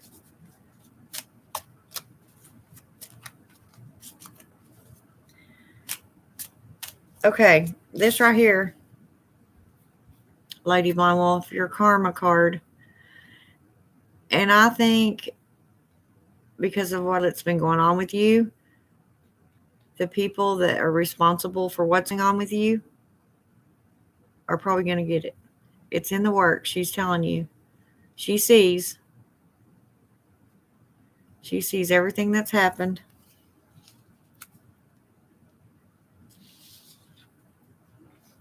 This one right here makes no sense why it popped out. Don't know.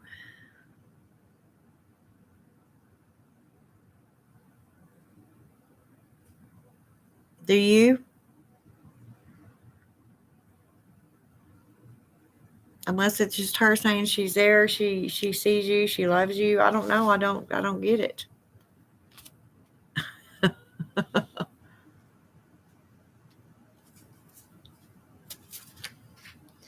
Wow, it's got cards flying out all over the place. Where's my oh no, okay.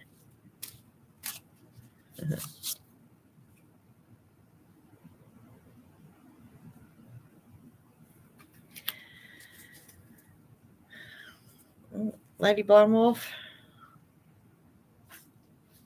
I don't know. Have you met somebody that I don't know nothing about, Lady Blonde Wolf? I don't know.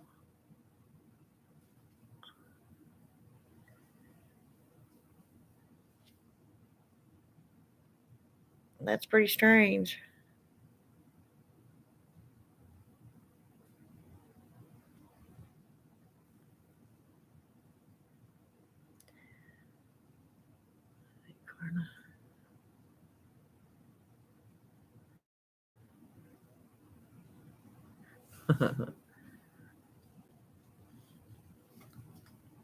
Y'all are awesome.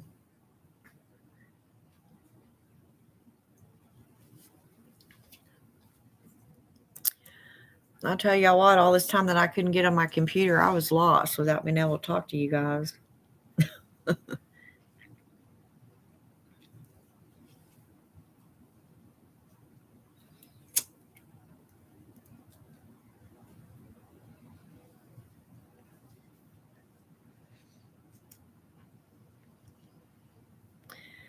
Yeah, Hecate, she's different.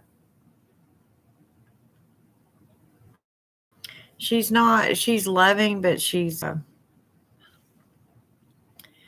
well, she's different with everybody. So I don't feel that though, Lady Blonde Wolf. I mean, I'm not trying to disagree with you. That's just not what I felt when I pulled that card. It's a 10 card spread with an undercard and trump card makes 12. You can do it either way. I'll do 3, sir.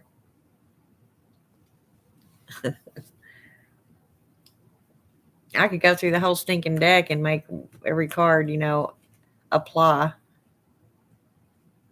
if I wanted to. At least that's what I hope it is, because we both know a certain person's not showing up anytime soon. Yeah. Well, uh,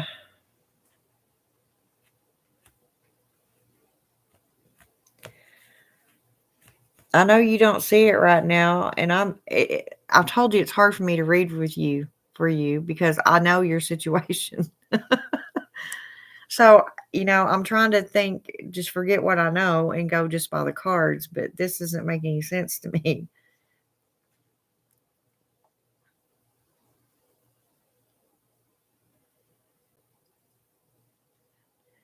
Yeah, that's what I told him. I just intuitively read. Leverage usually means trade up low. Well, yeah, it could be. Usually it does, but that's why I was asking you, Lady Plumwell. Have you met somebody you haven't told me about?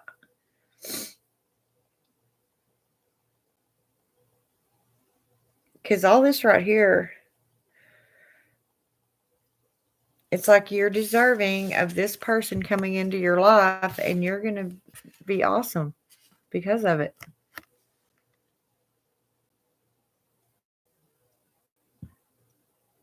And to be honest, these 2 cards right here, I just don't know why they came up like that.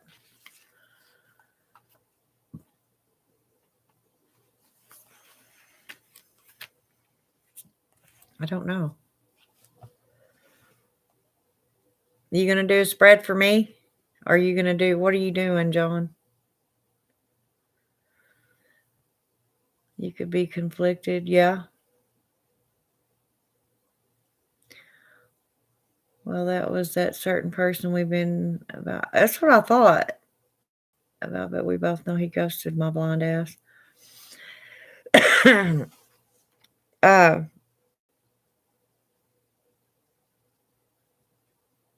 are you sure that he's gone?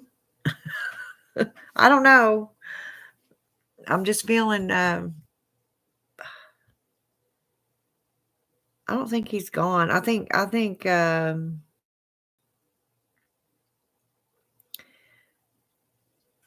Something else got in the way for the moment, and that's probably why you're not hearing from him. A Lover's card can also mean duality. It's also a Gemini card, and I am Gemini. Yeah, but I understand that, but that's just not what I'm feeling. I'm wanting to find something I know Carla or someone else can help me, but each particular zodiac sign has a card in the major. Yeah, and I'm not good at that.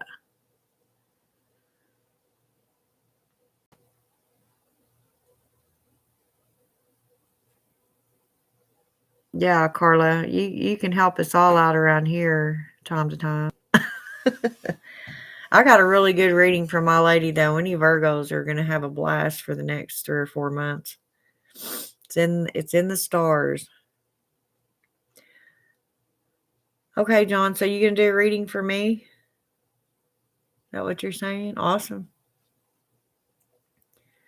I just been having a real difficult time connecting with her lately, but if she gave me permission to do what I need to do, that's a good thing. Just talk to her. Lexi, stop it. Just talk to her. She'll answer you. I feel you, or I kind of get your shoes with a Celtic cross myself. Yeah. I need to send you that once spread that I made up, and you can just do one card for each question. Flat triple goddess spread. Oh, okay. You are the Nine of Pentacles, a source of much divine wisdom. Awesome.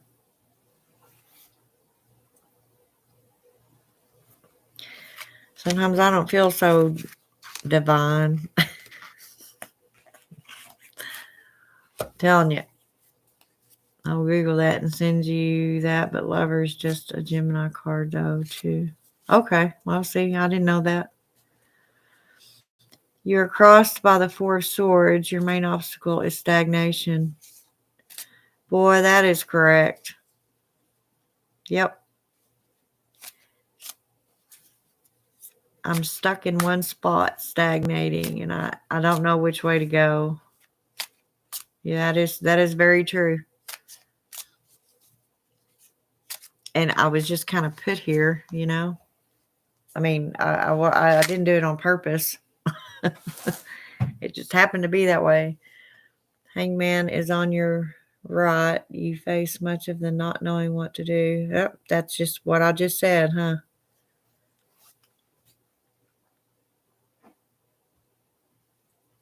I'm sorry you got to type all that in, dear. The Page of Cups is your left. Yeah, I don't have many well, let's just say not much money to do anything with. And my emotions are zeroed. I'm just bleh.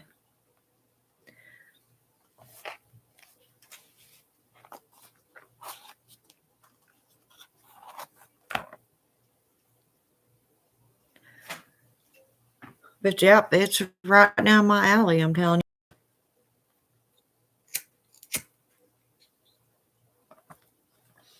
you. That's why I've done videos even on about witches and depression. But just because we're divine creatures don't mean we're not subject to, you know,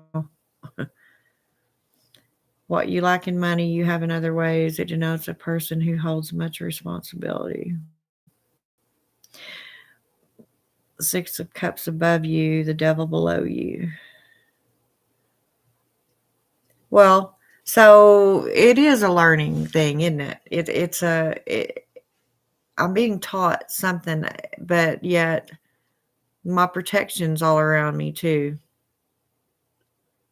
It's pretty much what you're saying, huh, John? And I have my protection. The man has not spoken to me in years. He ignored me last time I said something to him, so that I unfollowed him from YouTube and Instagram. You'll have to tell me more about that, Lady Blonde Wolf.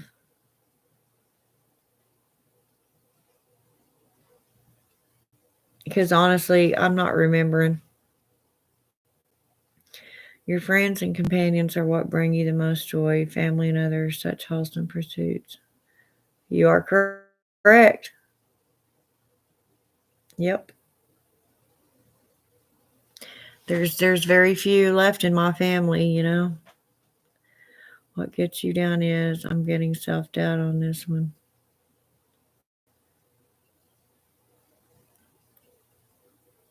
Yep, that's true. Current situation is the Ten of Swords. Yep, some shit's holding me down, huh? And a lot of it's in my head. But a lot of it isn't either. I don't have the strength. Yep.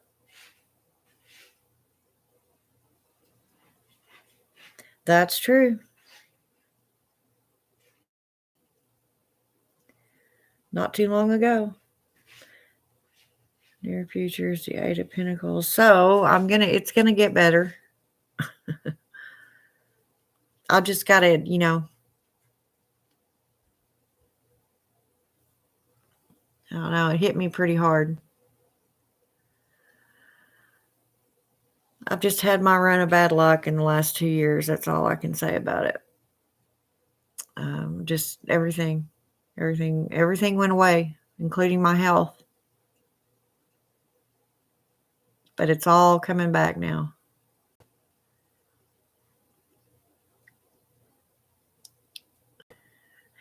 But that is a very true to heart reading, John. Sure is.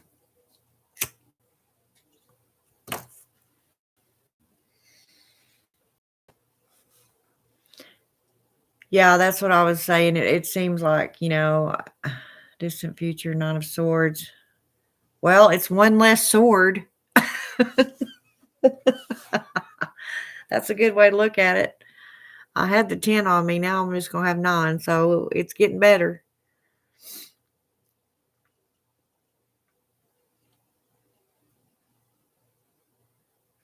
Ah, well, that means the beginning of, I look at yeah, I'll be happy. Yeah, I'll be content anyway. And I am that now. I think, and especially as we get older, you guys, I mean, change isn't so easily accepted. You kind of get stuck in your ways and you get in a comfort zone and you want to stay there. You get too old to keep flip flopping back and forth. Undercard, the world, major arcana. Yep. And see that all that's telling me what I gather from that, you'll have a great influence beyond what you might realize.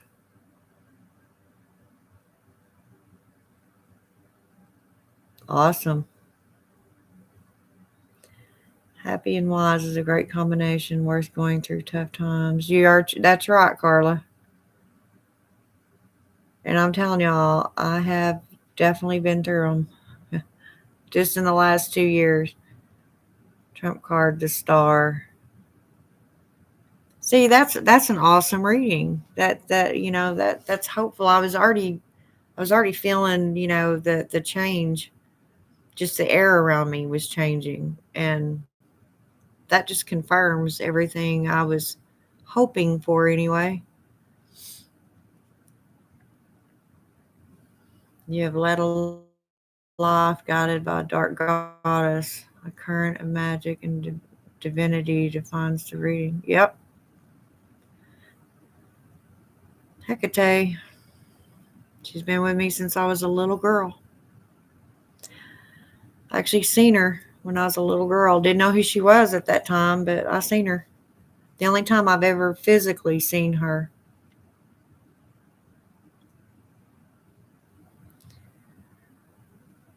Uh, yeah, I did a video on the same thing a couple of weeks ago.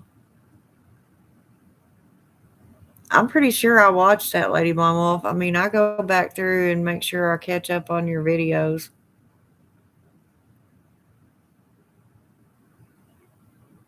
What can I say? Or you inspired me to do it. Awesome. Thank you, John. Yeah, that's true to point. Yeah, but the devil can also mean issues with addiction, and I know her situation, and I'm not going to speak on it. Uh,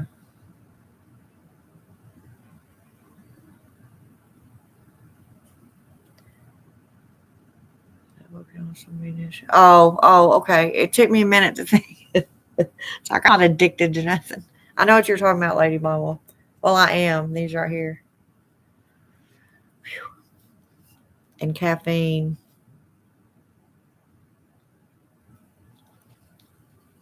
Yes, issues of the self usually. Yeah. Mine is nicotine. I smoke 40 a day. Do you, John? Oh, man, I do too. Well, I don't think I quite smoke 2 packs, but it's pretty damn close. Depends on what day it is. I don't know,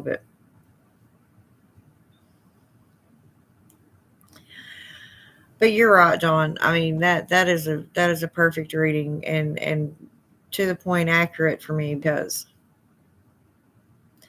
you know, like I said, everything's just changed on me and I'm also Virgo. We don't like change.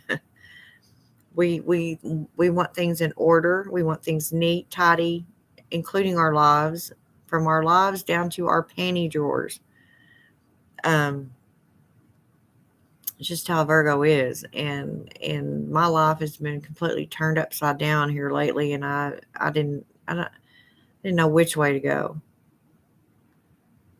I don't have my caffeine and nicotine. I am one mean. Oh, you don't have it, Lady Blind Wolf. I'm so sorry. You Virgo too, Carla? Well, you know how we are then. I mean, we get unorganized or out of sorts, and where our whole damn world goes to hell. It's like, where's the organization? You Cancer, John?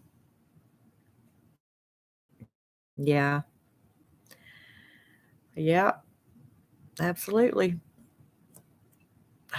That's why I was saying earlier. I just said earlier, I need to stop beating myself up. I need to stop expecting me to be perfect. When I teach people, and even my children will tell you this, I sometimes I'm so hard on them, my own children, my offspring, my actual children, and I have to stop and say, "Hey, chill out," because I'm doing it. It comes from a place of love, but it's also love and protection because I can't protect them anymore. Does that make sense? I mean, I can't protect them anymore.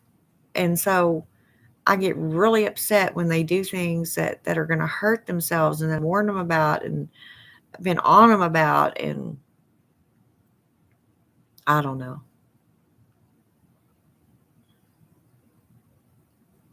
I don't know. I worry about that. And then, and with my life, like I said, everything turned upside down. Man, I've gotten fat.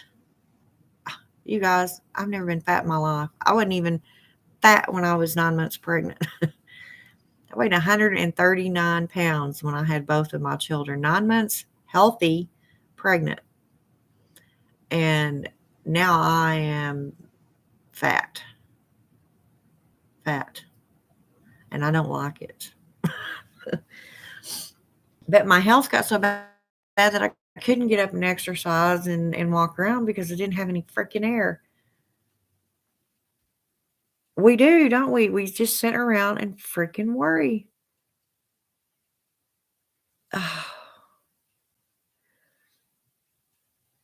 And Carla, it could be, I don't know how old you are, but I'm mid 50s and I'm starting to look like my grandma. Oh, yeah, you see? Yeah, I'm 55. Yeah, I brought Carla and Phoenix over, I think, Range. Been in and out. Well, thank you, Lady Blonde Wolf. I appreciate it. I'm glad they're here. But yeah, I mean, and as a woman, Carla, you know, I don't know. It's not. I don't know. That's all I can say nowadays. I don't know. When you're younger, it's like, well, you have plans. You meet your guy. You want to have children. You want to get married, and you have all these dreams. You're going to buy this house, and yada yada yada yada. At our age, really? I mean, having kids is out of the question. What do you dream of at our age?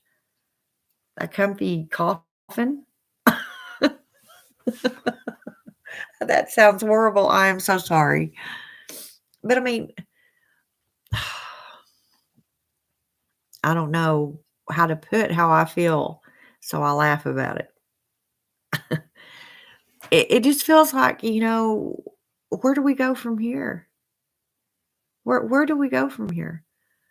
I mean, unfortunately, I was a single mom most of my young life.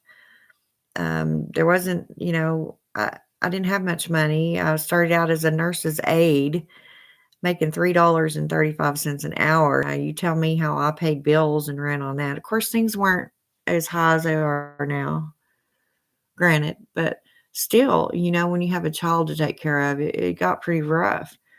So there wasn't no more going back to school. I couldn't afford to stop working long enough. When I finally did, I was stuck in that field, and it was like, I don't know. Things just didn't turn out the way I planned. Yeah. And now I tell you, I've been, looking for jobs here lately, and I never understood, never even occurred to me that I might be being discriminated against because of my age. Yes, we go forward, John. That's sure what I'm trying to do. I wasn't quite sure how to do it, how to go about it. We are crones, beautiful crones. We have a lot of love to give and wisdom to impart. That is true, Carla. And like me and John were discussing earlier, things, it's life, unfortunately, we have lows and we have sickness. And even though we're witches, does not mean that we're excluded from that. We're human. Yes, I do. I have five. I think I have five. Yes. Matthew. Yeah, my daughter at 37, she's 36 or 37, decided to have another baby. And I mean, I have a brand new one. She was just born like last November, I think November 1st. Yeah. I asked her what possessed her to have another baby. I mean, her oldest son, I'm a great grandma. He had a baby, or, his girlfriend did, right before Lauren had hers.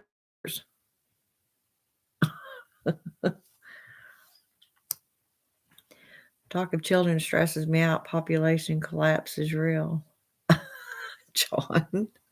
Oh, I like you. You're a mess. I love it. Yeah, I was just trying to figure out why the hell I am the way I am nowadays. Young people need to have so many more kids. No, they don't. No.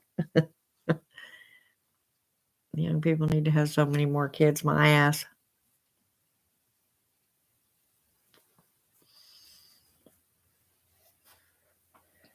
You're funny.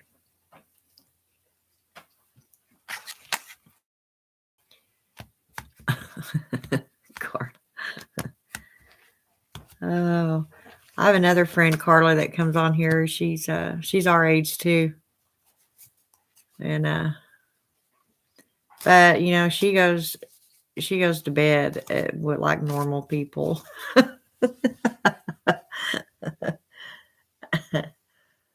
But I don't know, guys. Y'all welcome to my journey. That's all I can tell you. I completely understand if you decide if you want to fall by the wayside thinking she's crazy, I ain't following her. She bothers me. Yeah, I need more kids like I need a driver's license and I went to the blind school for a reason. Yeah. You just woke up? Oh, did you? Shit, I stay up all night. I always have. I'm just a night person. But I don't know. It's a necessity if everyone stops having kids. Where do the people go? Time gets us all. Yep. It does get us all. And I think part of the Chrome stage, love your authenticity. Well, thank you. That's one thing about me. I'm very real and I don't sugarcoat. And I may come on here with makeup and my hair done, and I may come on here just like this. Who knows? Just when it strikes me. But yeah, I think the Crohn stage, it's kind of hard to deal with it, and like anything else, it depends on how you look at it. Um, yeah, several chapters might be over, but there's new ones. You can always write a new one. It seems like the trajectory of humanity and the grand overarching destiny of the species that worry me. Not relationships or even dying. Well, evolution, my love, evolution.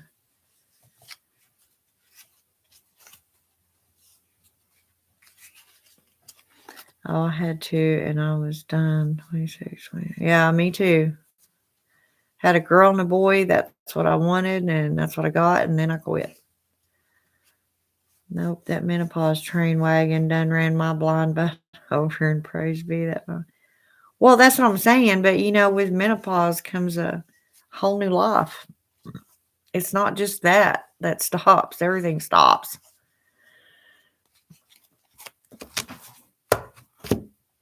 And guys, I can honestly understand why a lot of crone women are solitaire. They just seem to be by themselves. I don't know. A lot of it may have to do with being less tolerant. I mean, what do y'all think? I want to conquer the stars. Alpha Centauri is ours. We just have to reach out and take it. For that, we need people, trillions of them, hundreds of trillions. No, we don't. It's not big enough. This earth is not big enough to accommodate that many people, John. Yes, menopause kicked my butt too. Did it? Well, I mean, I went through it quite a while back. Honestly, I went through that in my early 40s. And we need crones to teach them. Yeah, if they'll listen, John. The whole point is, if nobody listens to you, then Earth might not be big enough that we can take the moon, Mars, Mercury, Pluto, and all. No, I don't want it to belong to humanity. Some things have to remain sacred and unfeathered. Humanity's evil. They destroy everything. Everything they touch turns to shit. Look at the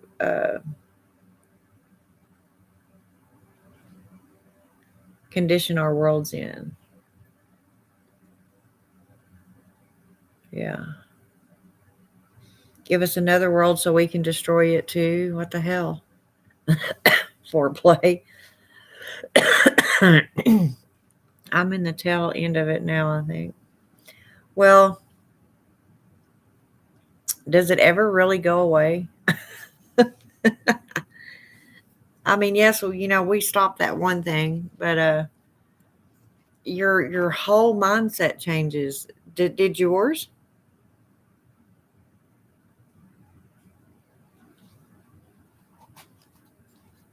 My whole mindset changed. And maybe it's just because of my progressing in my craft too, and a mixture of them both. I don't know. I feel like I'm a whole different person now. Let's see.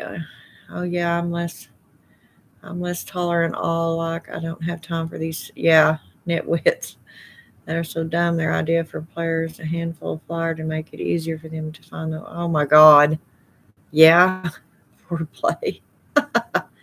If humans are so bad, why would glorious beings like Hecate, Bilal, or Boone help us? I don't think we're bad. In as a whole, mankind is mankind. Uh, Most of us are caring and giving and care about the animals and the earth and things like that. But then there's those out there that are just awful. They're destroying the oceans and the pollution and just horrible. I can't. There's some commercials that come on. I have to turn my head because it really does affect me. Y'all don't even understand how much it affects me when I see shit like that. We may be beautiful beings, but let's face it, not everyone is beautiful being, especially in this day and age. I mean, you had to bring his name up, really. You said his name. Ugh, hurt me. Oh my God. Oh,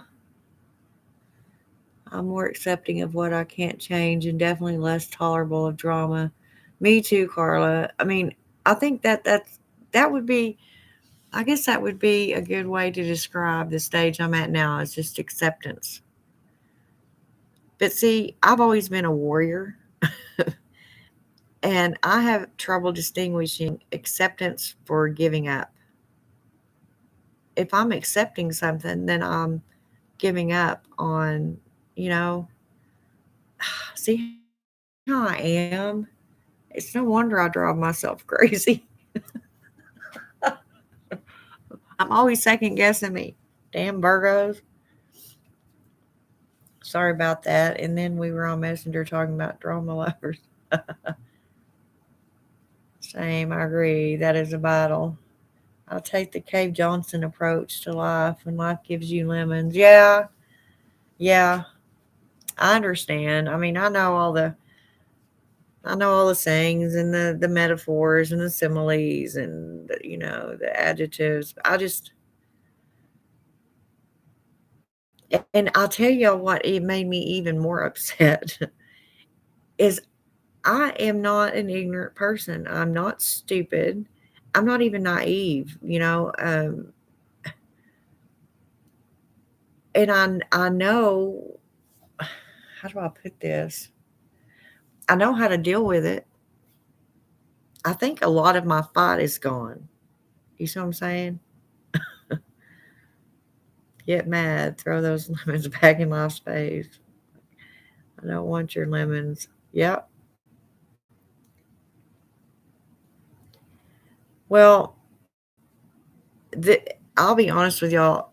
This last couple of years, I have leaned very heavily on Hecate, and she's probably going to cause something good to get me out of this rut, so she can go get off of me now. Get off of me.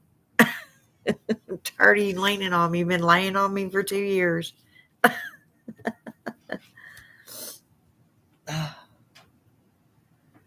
That's what I'm saying.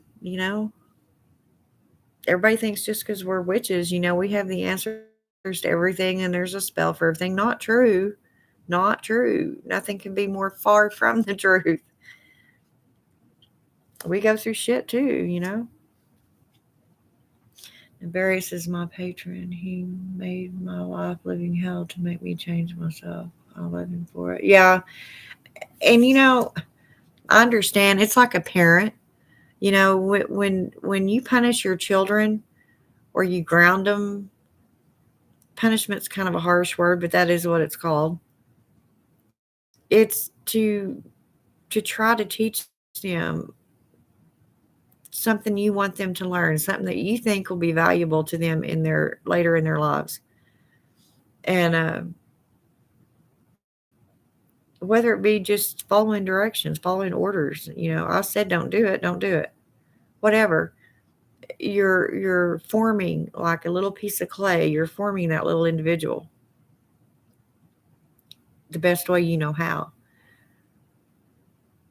And sometimes it's hard for us to remember that when we're going through this crap, that it's happening for a reason. That's my favorite saying. Well, everything happens for a reason. We might not know what the hell it is, and it may annoy us, but it's happening for a reason. And I'm just ready to get on with the next phase. Okay, I've put in my 2 years of bullshit. Now I want to get up. I want to do my hair again. I want to get my nails done again. I want to exercise. I want to go back to work, even if it means going in a different field of work. Motivation. That's what I need right now. I mean, I'm over the depression, the going in my closet, the shadow work, the beating myself up. Now it's time to get up.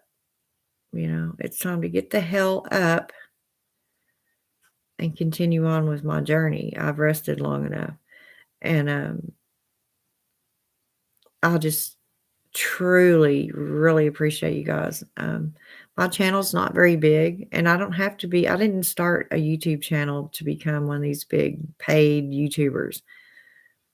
I started it because I wanted to get in touch with the other witches and just, have that closeness with others all over the world. And that's what I enjoy, is talking to people. These bones belong to those who dream and do not act. John, you're awesome.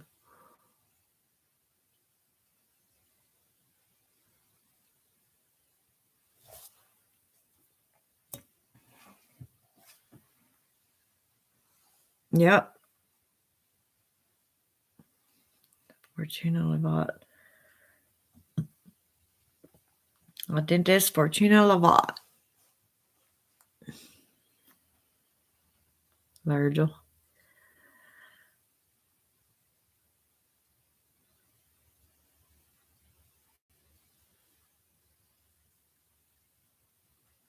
That's pretty awesome stuff, John.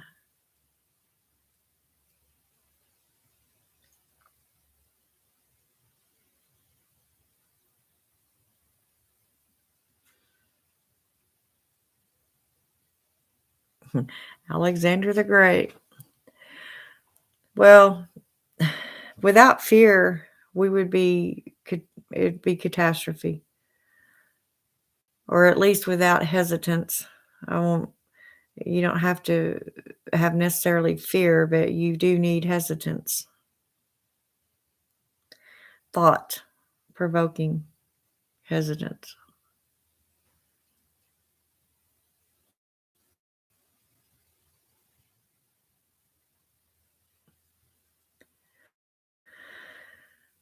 But yeah,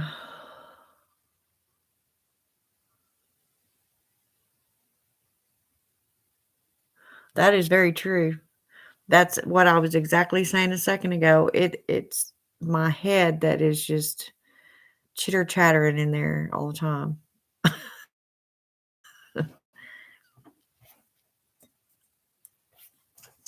I expected more out of me.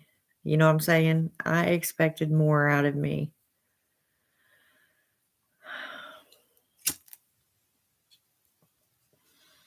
So I am not afraid. I was born to do this. Yeah. Oh, Joan of Arc. Poor gal.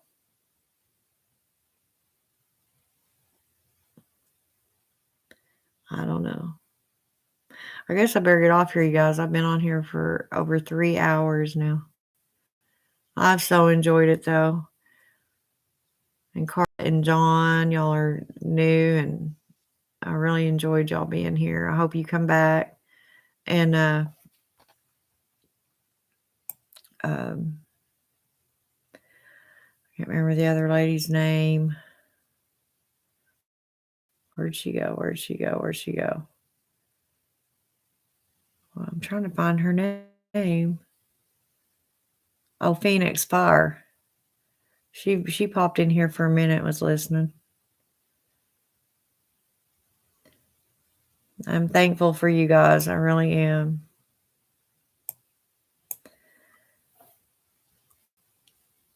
Good night, my friends. Good night, John. I'm so glad you were here. I have a feeling I have a lot to learn from you. If you'll come back around, I get to know you better.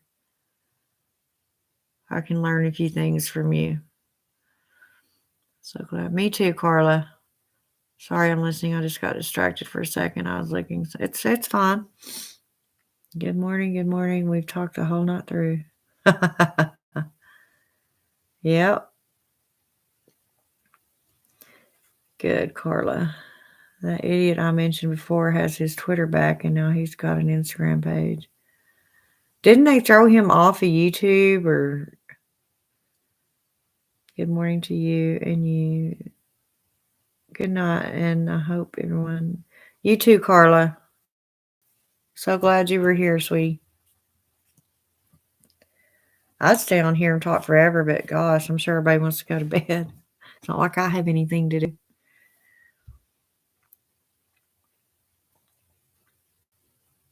Off for Dawson until I see you again. Yeah, YouTube, Twitter, TikTok just keeps making accounts. But since that dude got Twitter, now he gave Greg Locke his Twitter back. Oh. Yeah, when the sun comes up, I'll start going down. You know how us vampires are.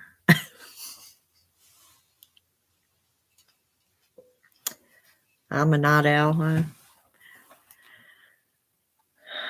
Just remember when you're done with your live to I will.